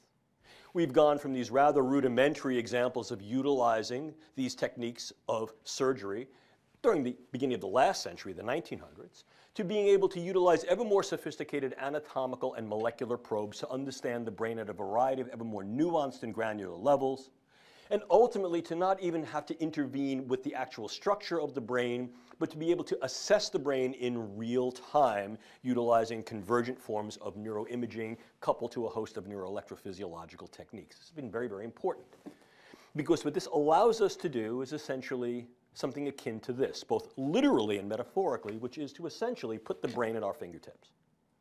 This is my brain. I take it out nightly and floss it. With my haircut, it makes it rather easy. But there is something I want you to also understand about this. If you were to do exactly as I'm doing here in this slide, which would be to put your brain in front of you, first of all, the mere size of it, I think, is somewhat interesting to people. We tend to think it's a lot larger. It's not. It fits in the palm of your hands. But now let's wax a little more philosophical but very practical with that same analogy. If this is something that fits in the palm of your hand, every hope, every dream, every thought, every aspiration, everything you love, everything you hate, fits in that organ. And if I really wanted to wax philosophical, everything that humanity has ever done and will be is a consequence of that organ's function. Once again, we're talking about power. But let me tell you a little neuroanatomical and neuroscientific adage. We have a saying in the brain sciences, see one brain, see one brain. Which means that despite the fact that if I pulled my brain out of my head and his brain out of his and her brain out of hers, it would basically look like that with regard to its gross architecture. The devils and deities lie in the details. Our brains develop as a consequence of their embodiment in me and you, and as a consequence of the environments we work in, which means that what the brain sciences are helping to do is to figure out both what brains have in common and what brains have in difference. Now, the beauty of that is, through the iterative use of big data, what we're able to do is to create large-scale patterns, maps, atlases of not only individual brains, but groups of brains, and use these things comparatively and normatively. The more we know, the bolder we go. Puts the brain at our fingertips. But what you want to see is that the brain sciences have, in fact, created a tremendous amount of momentum and potential. And that is the momentum to be able to assess, access, and affect. And we'll talk a little bit more about that. What it really does is it creates an opportunity to affect the way humans think, feel, and behave on a variety of levels. And those levels don't only extend within the individual organism, in other words, being able to affect thought, emotion, behavior with regard to ranging all the way from the synaptic to our social interactions individually, but it also allows us to then exert certain levels of intellectual assessment, knowledge acquisition, and control about human relations on the individual to cohort to group to community to local, regional, even global scale. And obviously, we can, in fact, use that information and arguably the capacity to be able to not just use the information, but to actually physically affect the brain through these techniques and tools in ways that are important to, meaningful for, and highly leverageable within national security, intelligence, and defense agenda. This is no different than other forms of science and technology. Arguably, one could say that the individual with the most sophisticated science and technology has always looked to bring those into those agendas to defend kin and kith, to be able to advance an ideology, to be able to defend those things we hold dear. History teaches us that. The latest and greatest tools are very often incorporated into these large-scale agenda, particularly by mechanized and technological countries. We've seen this historically throughout the ages, this being no different. So the idea that what we're able to say is that the leverageability of the brain sciences extends from the synaptic to the social, and from the individual to the global, is not just a lot of fancy rhetoric. It is, in fact, real and realizable. Moreover, in utilizing the brain sciences in these ways, I think it becomes important to understand a formal definition of a term that I will use repeatedly throughout this lecture. This term, a weapon. As directly cited from the Oxford English Dictionary, there are two interactive and I think important definitions of a weapon you need to understand. The first is as a means of contending against another. We hear this colloquially, someone who has a great sense of humor, so, oh, their sense of humor is a real weapon. In other words, they can use it well to interact with others positively and in some cases derisively. The old sort of film noir movies where it showed the sultry woman sitting in the bar and she'd show some leg and be like, those gams are a weapon. Those kind of things. Yeah, it's a means of contending against another. For those of you who are far younger than I, gams is a slang for legs. It doesn't necessarily have to be in a derogative or denigrative way. It is a way of contending against another. I can use humor as a weapon to disarm someone. I can use affability as a weapon to make what may have been a potential foe or hostile my friend. But I think the way that we use the word weapon more colloquially is the one that comes to mind and should not be ignored in this context, which is this, something that can be used to injure, defeat, and or destroy another, a potential enemy.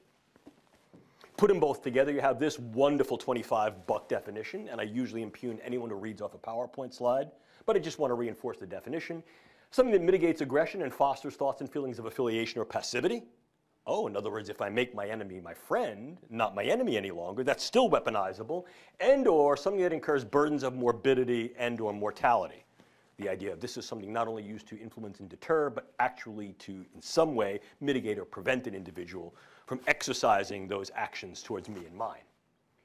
If we look at weapons and we were to trace these historically, I think Ruddington provides a very, very good overview of the history of weapons. There are a number of different books that could provide this for you. Everything from somebody picking up a rock and using it a la 2001: A Space Odyssey, all the way up to the contemporary use of very, very sophisticated forms in S&T. What we see is as the momentum of S&T increases, the weaponizability of that science and technology in a variety of realms also increases. It used to be that I need to be exceedingly close to someone to now influence them with a weapon, and now what we see is we create both distal potential as well as much more capable potential to affect them in a variety of different ways, ranging from the sublime all the way up to the severe. So we know this to exist. There are two types of weapons, those that are called soft weapons and those that are called hard weapons. If we now take a look at the brain sciences as weaponizable, a real word by the way, we can see that in fact the brain sciences are weaponizable across both dimensions, soft weaponizability and hard weaponizability.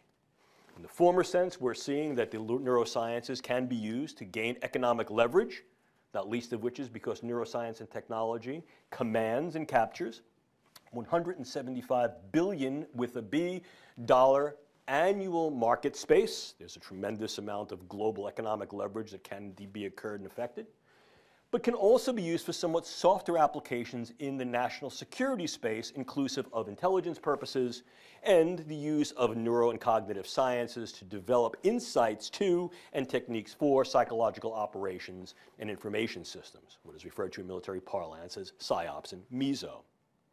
If we now transition that into more hard forms of weaponizability, these are the areas where we're actually looking to exert physical, not just cognitive influence and or deterrence. These are your more classical forms of weaponization where you actually see things like guns, bullets, bombs, etc. But now, when confined to the biological space, we see chemicals such as drugs and other chemical agents, biological such as the use of various microbes, both bacteria and viruses and toxins, and increasingly devices, which up until quite recently were not even considered to be in the weaponizable space, and only very recently, with regard to the last review conference of the International Biological Toxins and Weapons Convention last December, did the Australia group raise the possibility that certain devices, namely neurotechnology and hybrid cyborg-type devices, which we'll talk about, should be considered within the larger scale of what might be a potential biological. So what we're seeing is we need to cast a broader net as we increase broader and ever more sophisticated capabilities. Still with me? Okay. In fact, what we're doing here is just this. We're targeting the brain. And we're targeting the brain on a variety of levels. Now, like any good target, what I have to be able to do is I need to put the pipper on point. In other words, I need to put this gun sight, so to speak, where I want it to be. Otherwise, what I'm doing is I'm just hosing a target indiscriminately. That's not what I look to do. I don't want buckshot. I want sharp shot. So the first thing that I need to do, as anyone will tell you, is I have to recon my target area quite well so as to be able to acquire viable targets and also to avoid collateral damage. The assessment neurotechnologies do a very good job in doing that with increasing sophistication. They're not used individually. They're used in a way that's called co-registered. I can use forms of neuroimaging, and these are diverse. They run the gamut from the older forms, such as things like computerized tomography and single photon emission tomography, to the much newer forms that utilize a highly specific electromagnetic pulse signal, not only to be able to image certain brain areas, but also to image tracts, communicating networks and nodes within the brain in a directional way in rather rapid time. I can utilize neurophysiological recordings such as electroencephalography, and I've dialed in the specificity of that as well through the use of quantitative techniques.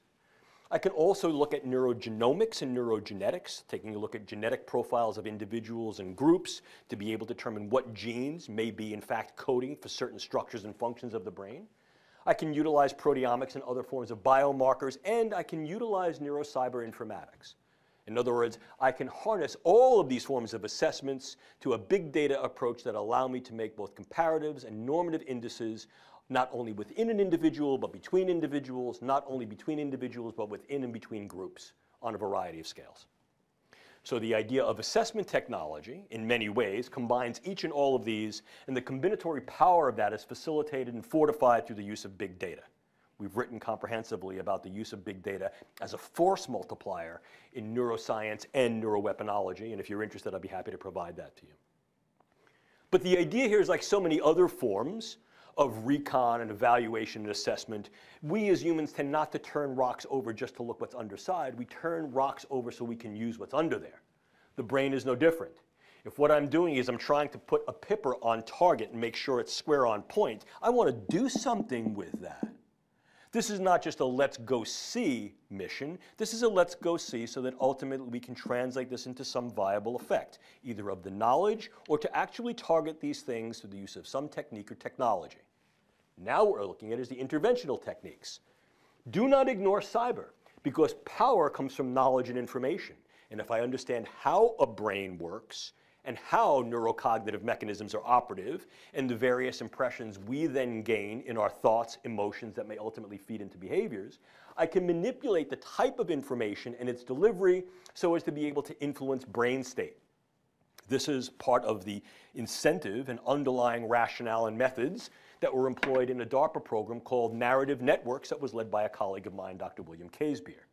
Exactly at doing that. The more we know about the way a brain works, the more we can utilize said information to develop key narratives of psychological and meso operations that are then viable to be able to then be used to influence individual and group brains.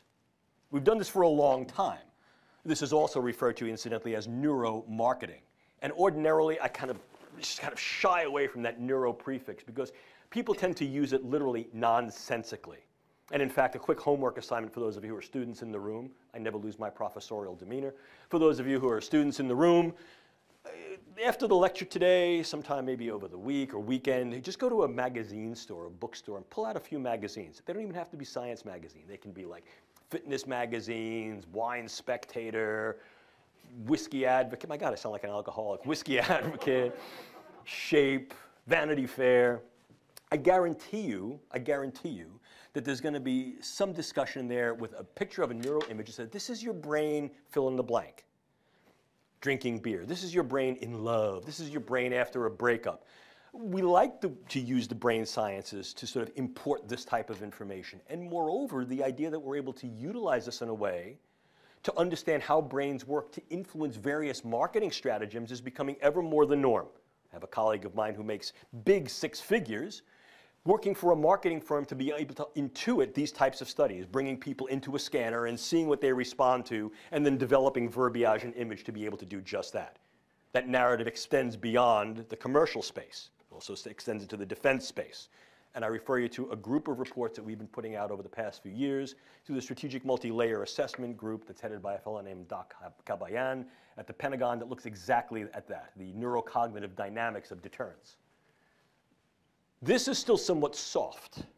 We still tend to rely more and more on the older forms of get in there and do the job. And now what we're looking at basically are things like drugs, bugs, toxins, and devices. One more time. Drugs, bugs, toxins, and devices. Each and all of these being capabilized by ever more sophisticated, ever more advanced, and iteratively more capable doable forms of neuroscience and technology. We'll talk about each of these in some detail. What we're able to do with these is not only develop better drugs, but more specific drugs. I had the opportunity and the pleasure to interact with some from the research groups here this morning who are working in the area of nanopharmacology.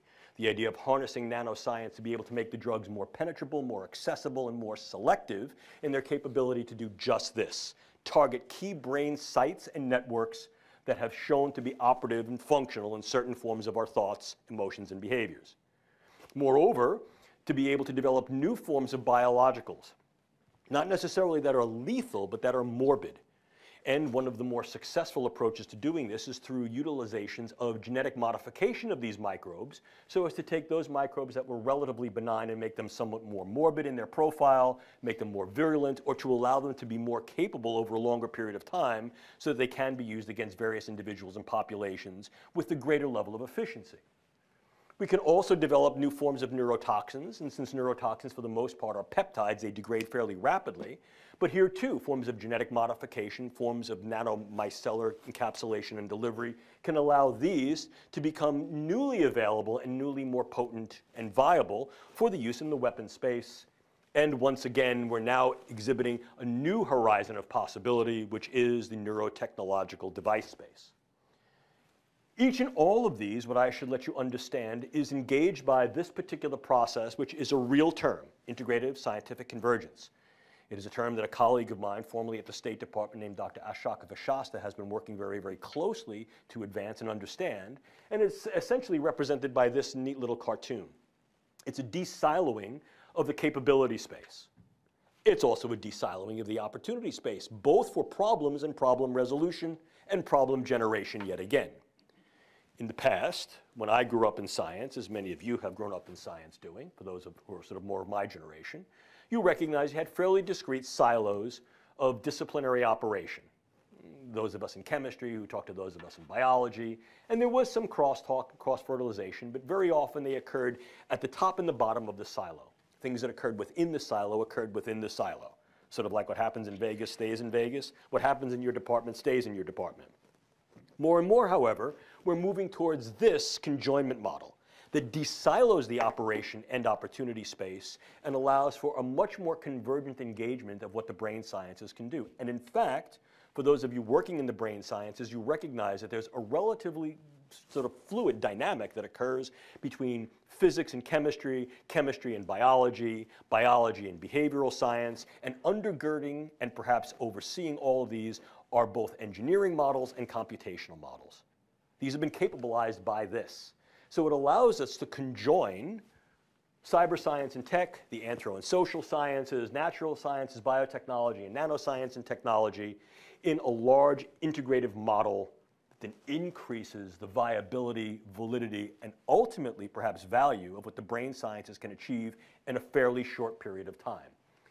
And in national security, intelligence, and defense agendas more and more, this type of convergent approach is being harnessed upon assessment, access, and targeting of neurological structure and function so as to be able to get a better insight to and influence of individuals and groups on a whole host of levels.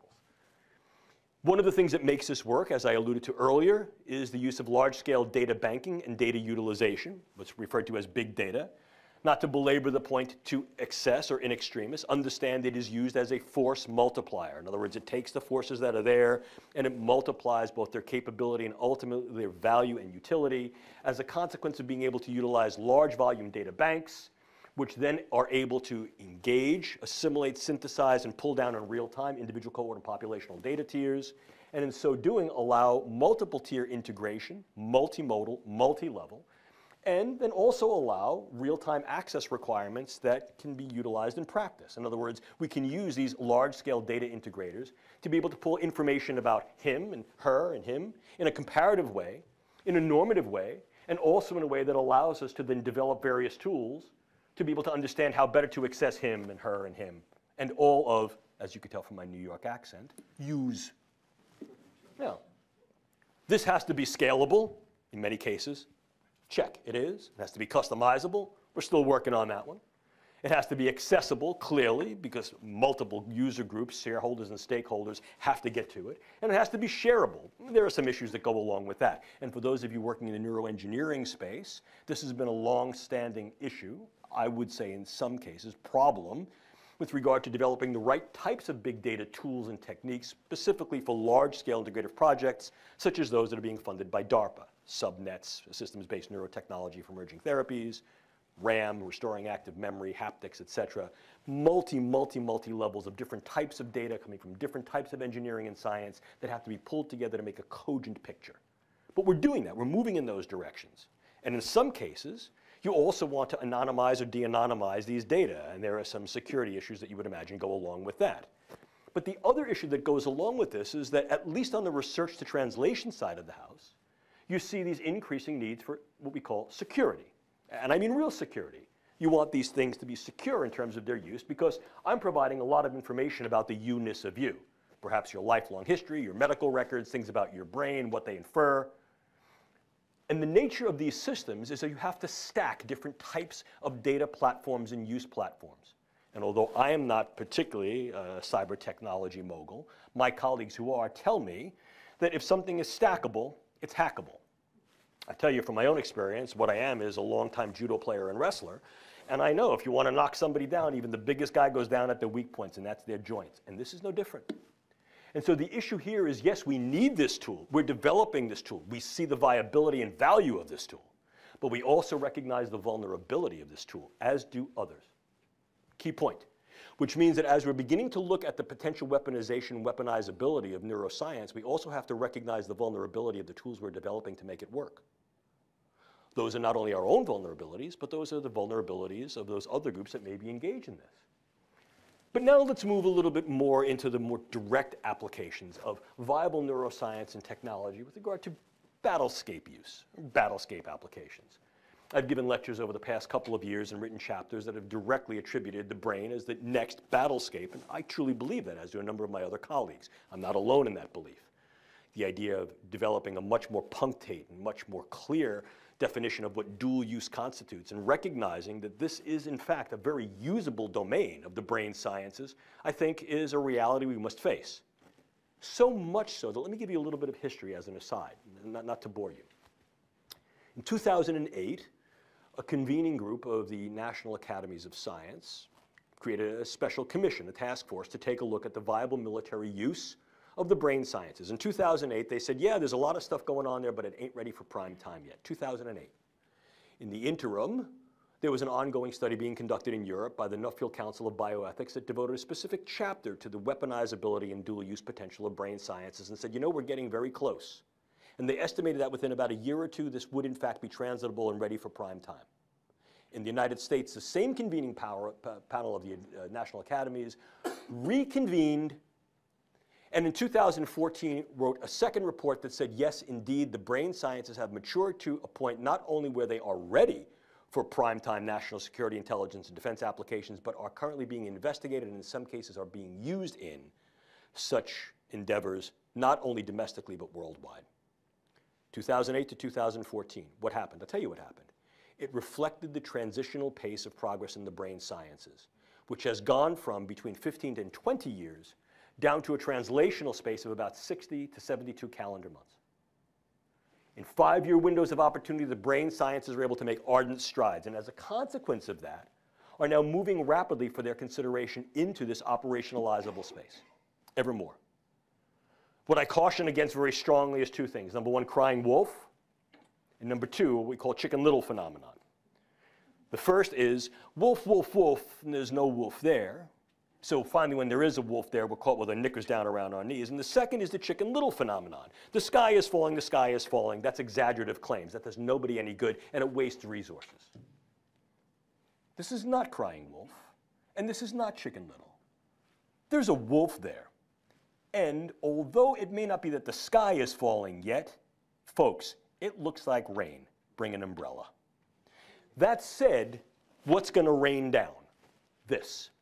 Various uses of neuroscience and technology in intelligence, security, and defense operations. So for example, if we take a look at the intelligence and surveillance space, our group has been very focused upon the capability of something called NeurInt, neurocognitive intelligence, which really represents not only assessing various neuropsychological factors that are operative in narratives of individual and group activities and the cognitions that underscore them, but also harnessing intelligence operators to brain-machine interfacing systems so as to allow an increased capability through reciprocal dynamic robotics, whereby the system is doing certain things quite well, the human operator is doing things quite well, and they reciprocally learn from each other.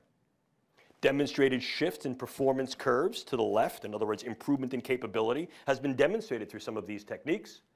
And the use of large-scale databasing that's able to present and engender certain patterns of salience to pull signal from noise has been very helpful in this. Is this a work in progress? Yes, absolutely. Is it in progress? Very absolutely.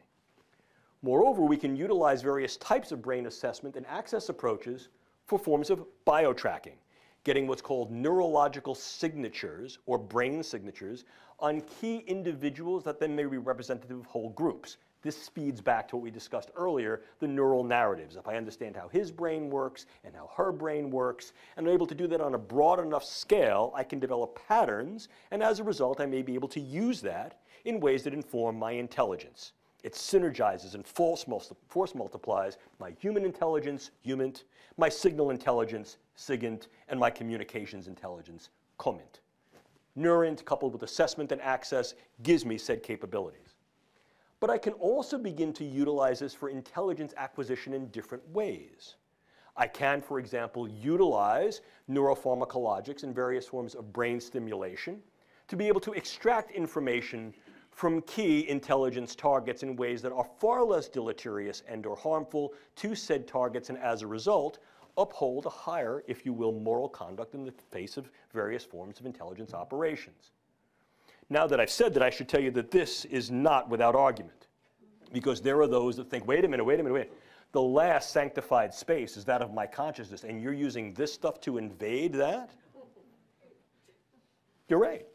There's an ethical argument there. Is this more or less harmful than other means of information extraction? Well, I mean, clearly, I think this is not only a debatable point, but an importantly debatable point, which forces us to essentially set parameters and limits and ask not only can we use this, the answer is yes, should we use this? And if the answer there appears to be yes, then the far more granular, specific, and ever more important question is really how, when, under what circumstances?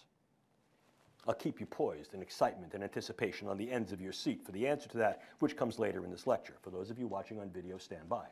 So what we understand is this possible? Yes, it is. In fact, it came up in our discussions this morning. Might it be possible to utilize these techniques and technologies for information acquisition, particularly in those ways that are going to be far more efficient without incurring, quote, burdens and harms on those who are interrogating? And what are the scenarios into which they could be used? Again, the short answer to the question is yes. The long answer to the question is how, when, why? These are percolating, and certainly I don't think there's a necessarily definitive answer, although there seems to be at least an ethical posture that may be useful in trying to adjudicate the approach. Moreover, we can also utilize something called TITAN, which is Tiered Integrative Tracking and Access Networks that utilize biologically implantable chips to then track key individuals in a variety of circumstances and then yoke these to known information about the way brains work to create narratives and behaviors. And essentially what this does is this adds to what's called human terrain teaming. This feeds back to an older idea called naked man approaching. In other words, I don't need to identify you by your uniform, by your clothes, but perhaps by certain anthropometric characteristics, and in this case, biological signatures. So the idea of indwelling biosensors that are able to then upload remotely telemetrized, see, this is what happens when the coffee wears up. Telemetrized information is quite real. Those of you working in the area of biosensors, RFIDs, understand the potential power here. This is a key area for dual use because these types of sensors are being developed for populational monitoring of key biological variables that can be then uptaken into health information databases. The same type of thing can be used for other forms of information, not least of which is tracking and identification. The idea to then be able to take a key individual set of biological metrics and immediately in real time pull them into a large-scale data analytic to say, this is who this person is, and this is where this person's been, and this is who this person's been interacting with, could be very, very useful. It also obviously opens the specter. It clearly opens a Pandora's box of potential neuroethical, legal, and social issues. Once again, it refers to the context of use and how we define what is good, not only what is right and capable. We can also utilize neuroscience and technology to augment the capability of potential warfighters, not just intelligence operators. This sort of gets into some of the discourse that had been bantered around previously in the field with regard to, quote, super soldiers, and what we're able to do with regard to capabilizing functions of the brain to then increase our cognition, our emotions, and our behaviors in a variety of warfighting type tasks. Can you do this? Well, this is the area of neuroenablement. Yes, of course you can, within certain parameters. And like so many other things, it's less than ideal and less than complete. But can we target key neurological substrates, change the function of those substrates, and in so doing, approach various trajectories of improving individuals' cognitive skills on key tasks, emotional capabilities on the key circumstances, and behaviors and actions and key performance parameters? Yes, we can. Are there limits? Are there constraints? Yes, absolutely. How can we do this? Well, I think one of the easiest ways, although not necessarily the most effective, is through the use of advanced neuropharmacological agents. And there are a host of them. Certainly, we hear a lot of the discourse about performance-enhancing drugs, not only in terms of the military, but for a variety of other uses, inclusive the civilian side of the house, where people are looking to take a variety of drugs, stimulants, eugeroics, vigilants, anti-sedative drugs, to be able to then increase their capability to study, to function, to be better at work, cognitive enhancers. Could these be used within military and security intelligence frameworks? Yes, absolutely we could. Could we also use computational brain-machine interfacing? Without a doubt. Could we use closed and open-loop brain stimulation approaches, not necessarily through the use of indwelling devices, such as implants, but also perhaps through the use of non-invasive brain stimulation, such as transcranial magnetic and electrical stimulation? The answer appears to be yes.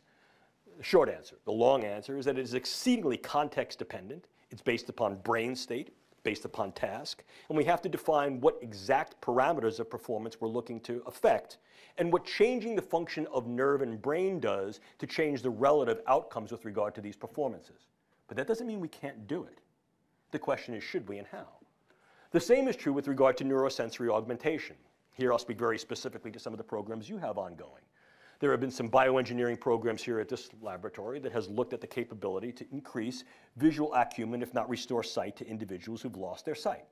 Increase capability to create second and third generation cochlear and auditory implants.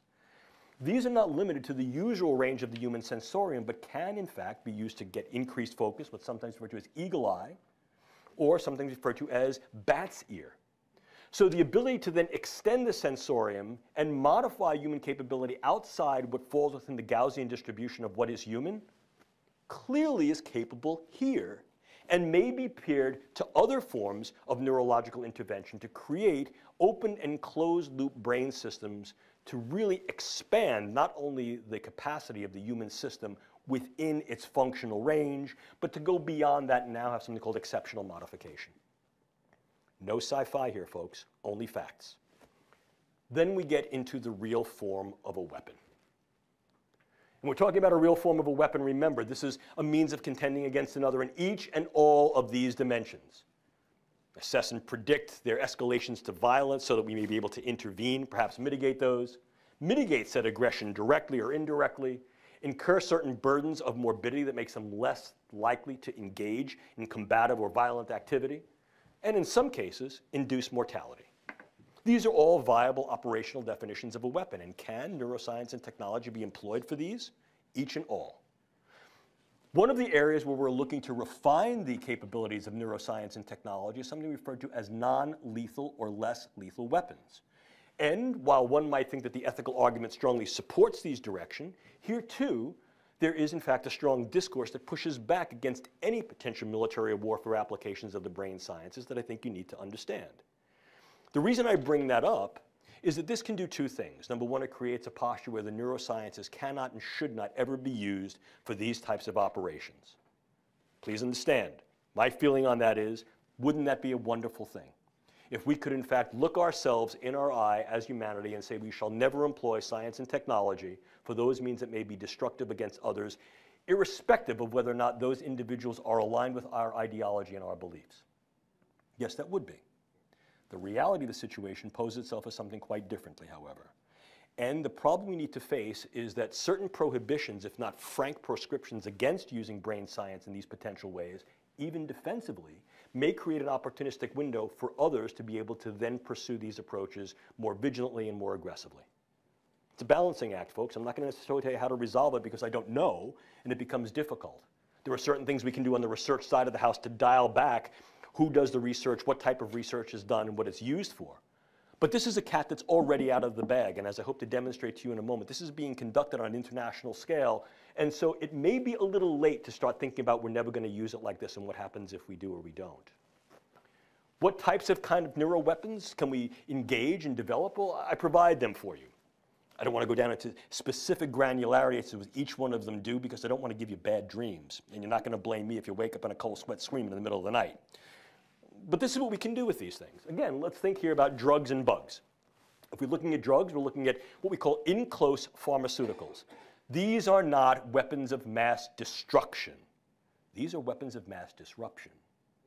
What they can be used to do is create particular yet highly selective effects in individuals so that they can be delivered at very, very low doses, yet deliver a high amplification effect that's called a hormetic potential, to be able to alter cognitions, emotions, and behaviors. How do you do that? Well, you can work on key operatives. In other words, this individual who's sitting before me may be a diplomat.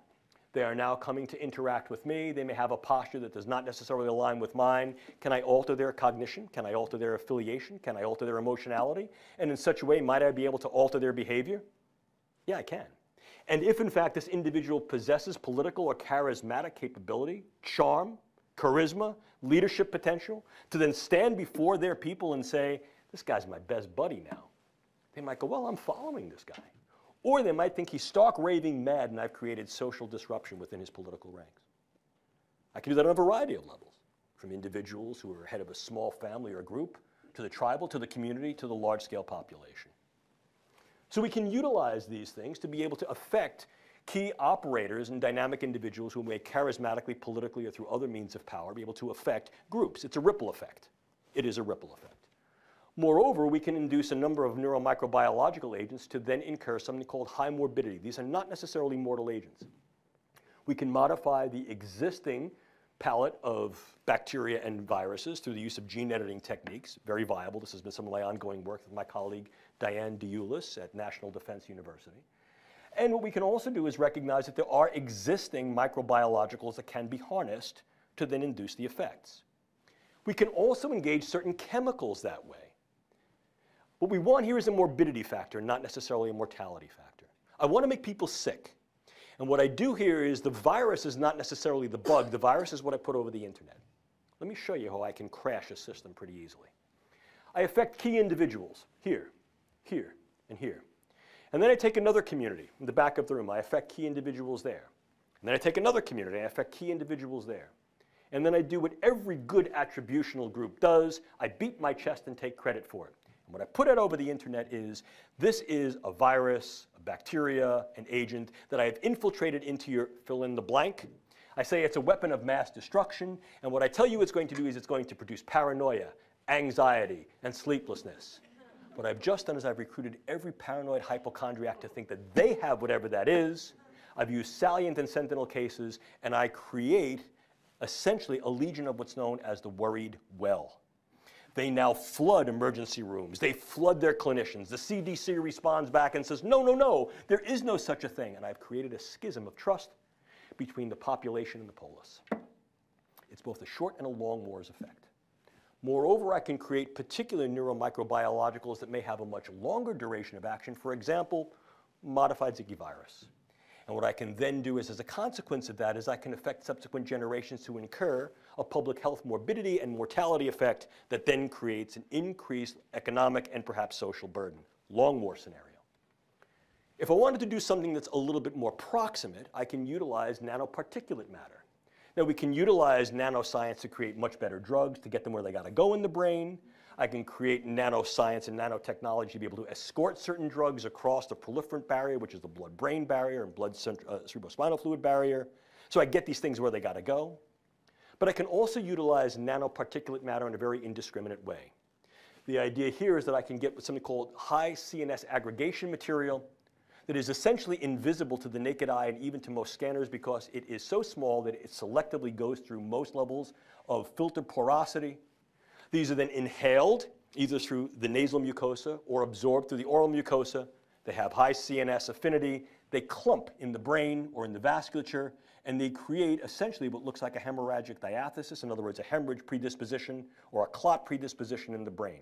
What I've done is I've created a stroking agent, and it's very, very difficult to gain attribution to do that. I can use that on a variety of levels, from the individual to the group, highly disruptive. And in fact, this is one of the things that has been entertained and examined to some extent by my colleagues in NATO and to those who are working on the use of neurobiological sciences to create populational disruption. Very, very worried about the potential for these nanoparticulate agents to be CNS aggregating agents to cause neural disruption, either as hemorrhagic and vascular disruptors or as actual neural network disruptors because they interfere with the network properties of various neural nodes and systems within the brain. Then I get to the area of devices. And this, in many ways, is going to be less than definitive. The reason for this is highly evolving, and I think is limited only in certain cases by context of imagination. What are the devices? Well, I have them here for you here. You have neurosensory mobilizing agents, and to some extent, some of these have already been used. Things like high-output sensory stimulators that can be administered from unmanned vehicles, drones, insect-borne, or larger-scale, macro-scale vehicles such as tanks, cars, etc. These are sensory mobilizing agents that use high electromagnetic pulse energy that may also utilize high levels of sound, high levels of light energy, and they disrupt neurological sensory function. Already being used, now they're being developed with higher specificity. The idea of intracranial pulse stimulators take this one step further. Now the idea is to utilize direct electromagnetic pulses to be able to disrupt neural network aggregation. There have been some animal studies that have been done that look at the viability of electromagnetic pulses across various distances to essentially disrupt the network properties of the brain and create confusional models. So these are both individual and group disruptors. You also have the idea of the altered reality tactics that is primarily used in irregular warfare.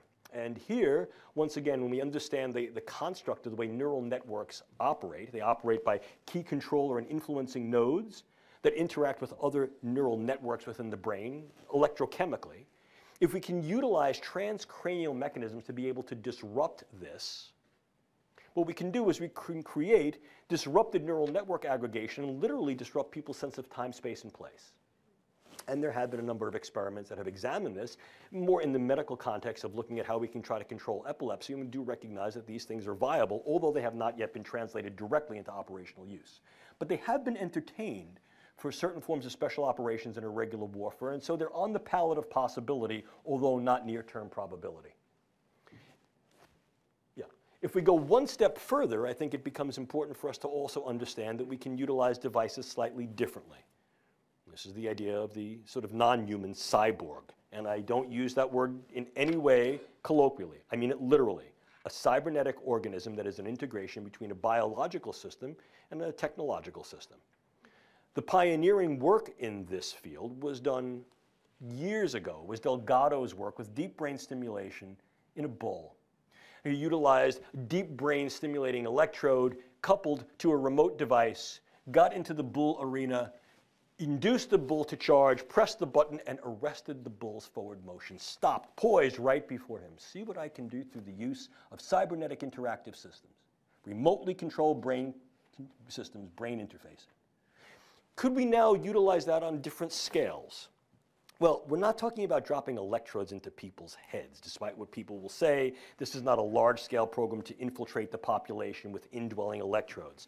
With all due respect to Elon Musk, I think the actual translation of that into a broad-scale event within the population, as at very, very least, speaks of the fantasy, if not fictional, and I think in many cases is very, very difficult to translate. Will key individuals get certain implants? Yes, I believe they will. Will key individuals also be able to get the benefits of translational neurosurgery that decrease some of the risks and burdens? Yes, they will. Will this be widely seen as a mechanism of individual and crowd control? No, it will not, at least not in the immediate future. But what has gone from the drawing board to the reality is this: the use of neural interfacing and physiological interfacing through the idea of remote-controlled small-scale systems to be able to modify the behavior of non-human animals on a variety of scales, small mammals, and increasingly the use of insects. The pioneering work was done by DARPA, something called the DARPA beetle or the DARPA fly. And more recently, an independent, non-DARPA-funded commercial enterprise, calls itself Dragonfly, has been able to utilize a combined set of techniques, both direct neural stimulation through the use of what we call macro technology and optogenetic control of key neuron firing patterns to be able to direct the wing beats and pulses, and as a consequence, directionality of a dragonfly. And characteristically, an insect of about that big works quite well because it can not only carry this particular payload, which is very, very light, and now does not have the burden of the prior DARPA beetle that needed a battery. This utilizes a solar rechargeable source, so it is infinitely powerful, but must also be able to bear the burden of now these very, very small scale, and in some cases they're looking to the high level nano or at least low level micro scale use of various electrodes that can then both record and perhaps deliver certain types of payloads as well. So the idea of now going back to these very, very low-dose nanopharmaceutical delivery of toxins or other chemicals and utilizing this as a controlled vector becomes a real possibility. Note, this has not been directly addressed, nor has it been entertained by any United States government entity in a public forum. This is not what DARPA has intended this device to be. This is supposed to be a surveillance device that could be used for public health and also to monitor key environmental factors. And the same is being touted here, that this is not a device that is weaponizable. The reason I tell you about it is that this was a point of considerable debate and discourse at the recent meeting of the European Union Human Brain Project Subcommittee on Dual Use. And I stood before these people and said to them, you know, this is not being entertained in these ways. And the response there was, yes, but it should. And so the fact that people are thinking about this, but this was not explicit intent, means that it is, in fact, capable to be developed in these directions. And that becomes a real concern and consideration. So when we're looking at this idea of neuroscience and technology for national security, intelligence, and defense, I think the take-home message here is that, yeah, we can access and affect, manipulate and control, so to speak, neural systems to affect, alter, change, direct minds via brains, and therefore the hearts in which those minds are embodied. We used to talk, as I said, about hearts and minds. Now, through the use of neuroscience and technology, minds and hearts is a far more viable description because it describes for us explicitly the root of engagement. What we can do here, I think, is very provocative. What we should do, that's still, I think, a point of contention and represents a work in progress. And I think the reason this becomes so contentious is that although we may even be able to leverage particular amounts of regulatory pre- and proscriptional control over large-scale governmental agenda that are dedicated to these efforts, and may even be able to exercise such control onto the commercial interface, a growing problem is the do-it-yourself biological market, what is commonly referred to as the biohacking community. And it's problematic not inherently because of what it is they do. This is public science. It's a science taken out into the public forum, utilizing available tools and technologies that indeed allow individuals to create highly valid scientific techniques and technologies in their backyard, in their basement. I think there's a strong push towards public science that in many ways is applaudable. And I'm not impugning the community nor its efforts. What I am doing is I'm putting out a warning. I'm giving forth sort of the need to take heed and perhaps take action. This is also a very vulnerable community. The reason for it is twofold. Number one, that there are individual actors, as with any community, who may have different agenda. And those agenda may not necessarily be, for what we consider to be always benevolent, wanting to do good purposes. Or let's face it, it could be wholly benevolent, but my good is not yours. And as a consequence, the ideology, purpose, and intent of what I seek to do may not necessarily be consistent with what you seek to do. Moreover, the level of financial base that would allow certain distinctions and certain integrities of control and safety may not be present in all of these operations. And as a result, accidental contamination, accidental spill out of one silo into the public silo may be burdensome, risky, or harmful to the public health. And then, of course, there is the relative corruptibility and diversion of that community by key individuals who may be susceptible to venture capitalists or other state or even non-state actors that have very, very discrete agenda, not all of them necessarily benevolent, or not all of them aligned with the key interests of here in the United States or some other country. There is a vulnerability profile that I think needs to be made aware. And of course, there has been a response to this, and there has been activity in this direction because this community is also dramatically and ongoing, dynamically interfacing with the Federal Bureau of Investigation. Some of our conferences here at Livermore have been able to engage these partners in, I think, a very, very meaningful dialogue. And I urge this in a public forum, that this dialogue should continue, not in a suspicious way, but in a way that protects the individuals who are operating in the do-it-yourself biology community from their relative purloinment, and also recognizes that there are potential threats to not only that community, but the community at large, and as a consequence, national security and defense. The reason I tell you that is that this also speaks to what can be done and what should be done about it. And although I'd love to be able to stand before you now and say, here are the answers one by one, I can't do that. I can't, not in a definitive way. And one of the reasons for that is I think we can certainly talk from our own pulpit, and we can only discuss the palette that we have available and which we can manipulate here. Indeed, many of the things that I've spoken to you about with regard to biologicals, chemicals, toxins, they're controlled. But I think that the other issue then becomes twofold. Number one, that signatory treaties do not only guarantee compliance and performance, and number two, not everybody has signed the treaty. And if I go one step further, not everything I've talked about falls under the purview of the existing treaties. Case in point, these biologicals, in some cases, and these technologies and others. Put them all together, I get a much larger grab bag of combinatory approaches that can be used that are not explicitly addressed in the current signatory treaty's language, scope, or purpose. And as a consequence, what this does is it opens the door for possibility. Possibility certainly fosters probability. Moreover, this is being conducted on an international scale. Recent estimates, not speculations, I sound like a broken record, I talked about this morning, not speculations by the Neurotechnologies Industries Organization, has predicted that by 2025, greater than 50% of international neuroscience and technology will be conducted, listen to this, outside the West. Not outside the United States, not outside Europe, outside the West. Now that's an important consideration because what it demonstrates is a shift in the capability potential and ultimate power that can be yielded by this. I'm not saying it's a good thing or a bad thing, it's a thing. But I think it becomes important for you to understand is that this also needs consideration because of the fact that not all philosophies are aligned with our own.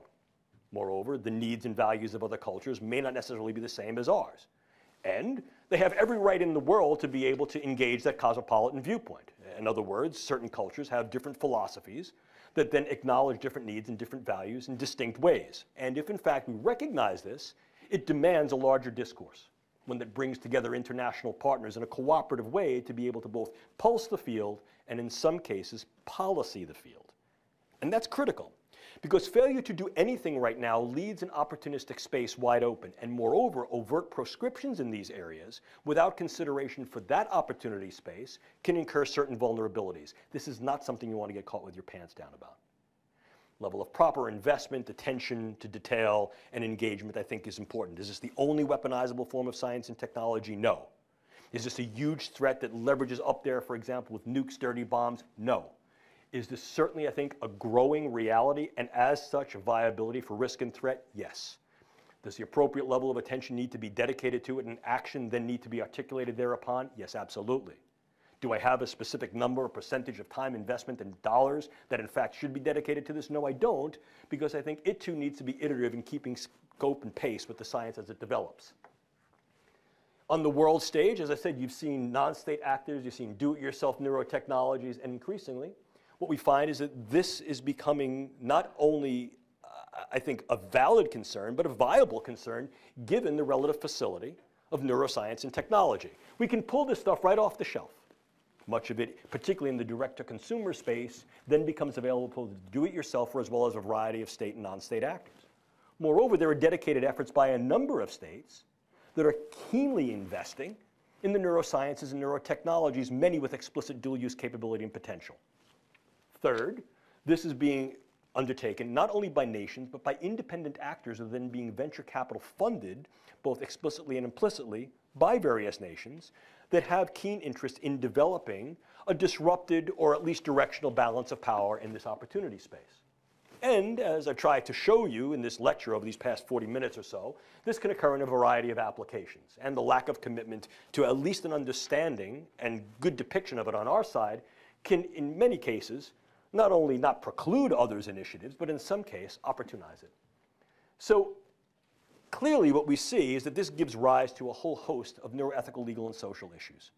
I'll not bore you with these in detail, but I think we can parse those into those that are focal to the technology, intersection of unknowns, their capabilities and limitations, and runaway effects, not only of the science and technology itself, but runaway effects of individuals who recognize its power and then take this into trajectories that we ordinarily would not assume would be engaged, because we may think there are limits and proscriptions. The idea that, well, we won't go there doesn't mean that someone else won't. Furthermore, I think that there are some ethical, legal issues that need to be raised, not only with regard to what we're doing with the science, but what can be done with it. The inviolability of mind and self, what we talked about earlier. Could we use these for interrogation? Could we use these in warfare? Yes, we could. Should we? But we could argue, well, less harm is going to be incurred. But really, what are the harms once we get into the relative inviolability of the brain space, the last private domain, if you will? Oh, yes, I know the counter-argument says we do that already, and perhaps that's valid. But I think developing that discourse in a very, very realistic way at the level of granularity that's necessary will be important to each and every step forward. Moreover, if in fact what we're looking to do is to be able to gain a broad base of information and be able to pulse that information through relative discrepancies and ultimately transgressions, we then get into arguments about what constitutes privacy, what constitutes protection, what is mitigation, what is manipulation, and then how do we entertain these things on the world stage. And if we're looking to say, well, we understand that perhaps we need to go in this direction, as many have argued, well, what ethics are we going to use? Some form of civilian ethics that's operative, for example, for the life sciences and medicine, perhaps, and that may be viable in research, but in translating research to operations, what do we use then? The idea of justification both in and for war, a just war and just conduct under war? Or perhaps we need to explore yet another ethical principle that was also very well explicated under the Augustinian maxim, which is the idea of jus contra bellum, which essentially means justification of use to prevent war. But how far do you go? To what extent? What represents benefit? What represents burden? What represents harm? I don't have answers, but what I can tell you is that this is certainly what we consider to be a science and technological superhighway. It's a superspeedway. And I like that analogy for a lot of reasons, because it's true. There are multiple lanes of entry and multiple lanes of competition. There are a lot of vehicles that are being entertained there. It's a very rapid pace. There are hazards. There are certainly race rules, and though not everybody obeys the race rules, and sometimes if you don't obey the rules, you get ahead of the pack. And of course, there are big prizes. But like any race, you know, the morbidity and mortality going at this speed, with this level of integrity, with this level of momentum, is real. So to be able to handle the superspeedway, one of the things that we've suggested is this, something we've called on-ramp. Get it? Speedway, on-ramp. There you go. It's the operational neurotechnology risk assessment and management process or paradigm. And what it really does is it embraces, I think, an older idea that had been advocated initially by Zbigniew Brzezinski, essentially in 1972. I won't bore you with the quote, you can read it yourself. But essentially the issue here was that the idea that the modification and manipulation through biochemical manipulation of the brain was seen as real in 1970 and has now been realized some 40 years later. This is a real speedway. This is not hypothetical. This is a race that was defined, and like so many other races that are defined, it's simply a question of the technological and scientific sophistication of the entries on the race. It's real. What it forces us to do is to evaluate the neuroscience and technology with regard to its capabilities and its limits. Don't make anything up. There's plenty there to really be concerned about. This is not a bunch of sit under a tree navel gazing and let's make up these hypothetical fictional scenarios. No neuroscience fiction here. Let's utilize neuroscience fact and do this in a capabilized way. Evaluate the real parameters of use. How could these be used? How could they not be used? And as a consequence of that, where do the real risks and threats really lie? What are the benefit, burden, harm parameters of using these or not using these? And ultimately, what are the contexts of applications?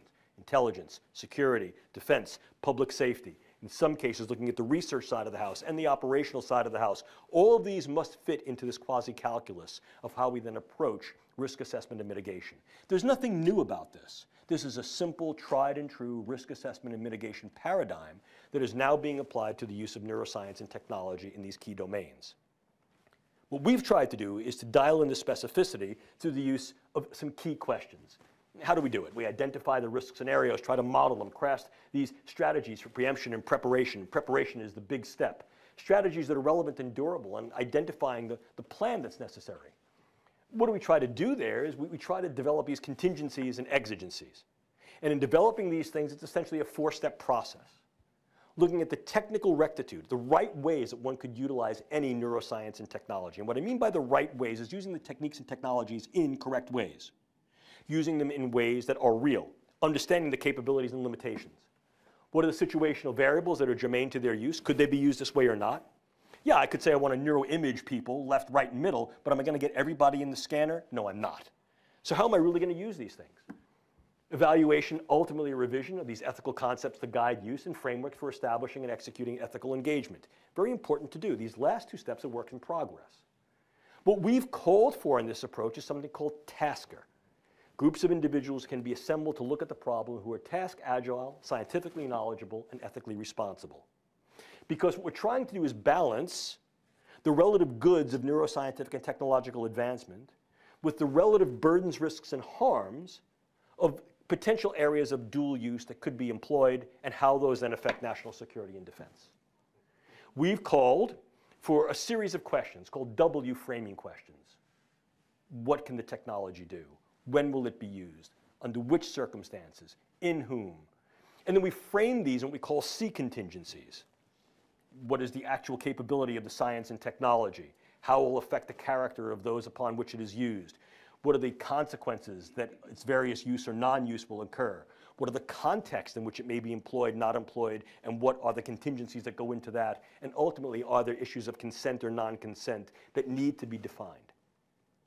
Because the thing you don't want to do, and the thing that we're arguing against, is doing this and getting this, is unraveling the potential Gordian knot of what the brain is, only to open a can of worms by so doing. It's not a question of not going forward. It's a question of looking at what we call footfall effects. It's not a prohibition or proscription against putting one foot in front of the other, but it's recognizing of where those feet are going to fall and what the consequences are where you put them down. And also recognizing we're not walking alone. Because ultimately, by taking that approach, which is a preparedness approach, what it allows you to do is to remain steady irrespective of your gait or your stance, and do so irrespective of who's pushing and who's pulling. Work in progress. I wanted you to be aware of the work that we're doing in neuroscience and technology can certainly be leveraged and I think advanced for good within biomedical and even broadly non-biomedical arenas with regard to public use, lifestyle use, and occupational use. But as with so many other things, this is a double-sided blade that can be leveraged not only for good, but for different definitions of good that in some cases can incur harm. No, no, no, this is not cry wolf. Certainly the sky is not falling. But be able to differentiate a puppy from a dog from a wolf, recognize that wolves have teeth, recognize that wolves have claws, recognize that wolves have a pooper on the back end, and all those can get you in trouble. And no, as I said before, sky's not falling, but certainly looks like rain. Bring an umbrella. Because, as I like to say so many times, with neuroscience and neurotechnology comes great knowledge and great capability. With great capability comes tremendous responsibility. Those of you who are working in the field bear this responsibility. You know, my dad was an engineer. I say this at the end of every lecture I give, and I'll say it here unapologetically. And one of the things we used to like to do when I was a little kid, our sort of like father-son activity, was to build things and fix things. And I still like to work on airplanes and motorcycles and stuff. And when I was a little kid, my father had this thing he used to do. Every month, he'd give me a brand new tool. He was teaching me how to use tools. I got really excited after the first few tools. I thought I knew exactly how to use tools. I was a little kid. What did I know? And I remember once very, very vividly, he gave me this new tool. I want to run off and use it. He put his hand on my shoulder and he says, Jim, slow down. Measure twice. Cut once. Sometimes you can't go back. Wow, Dad. Great advice.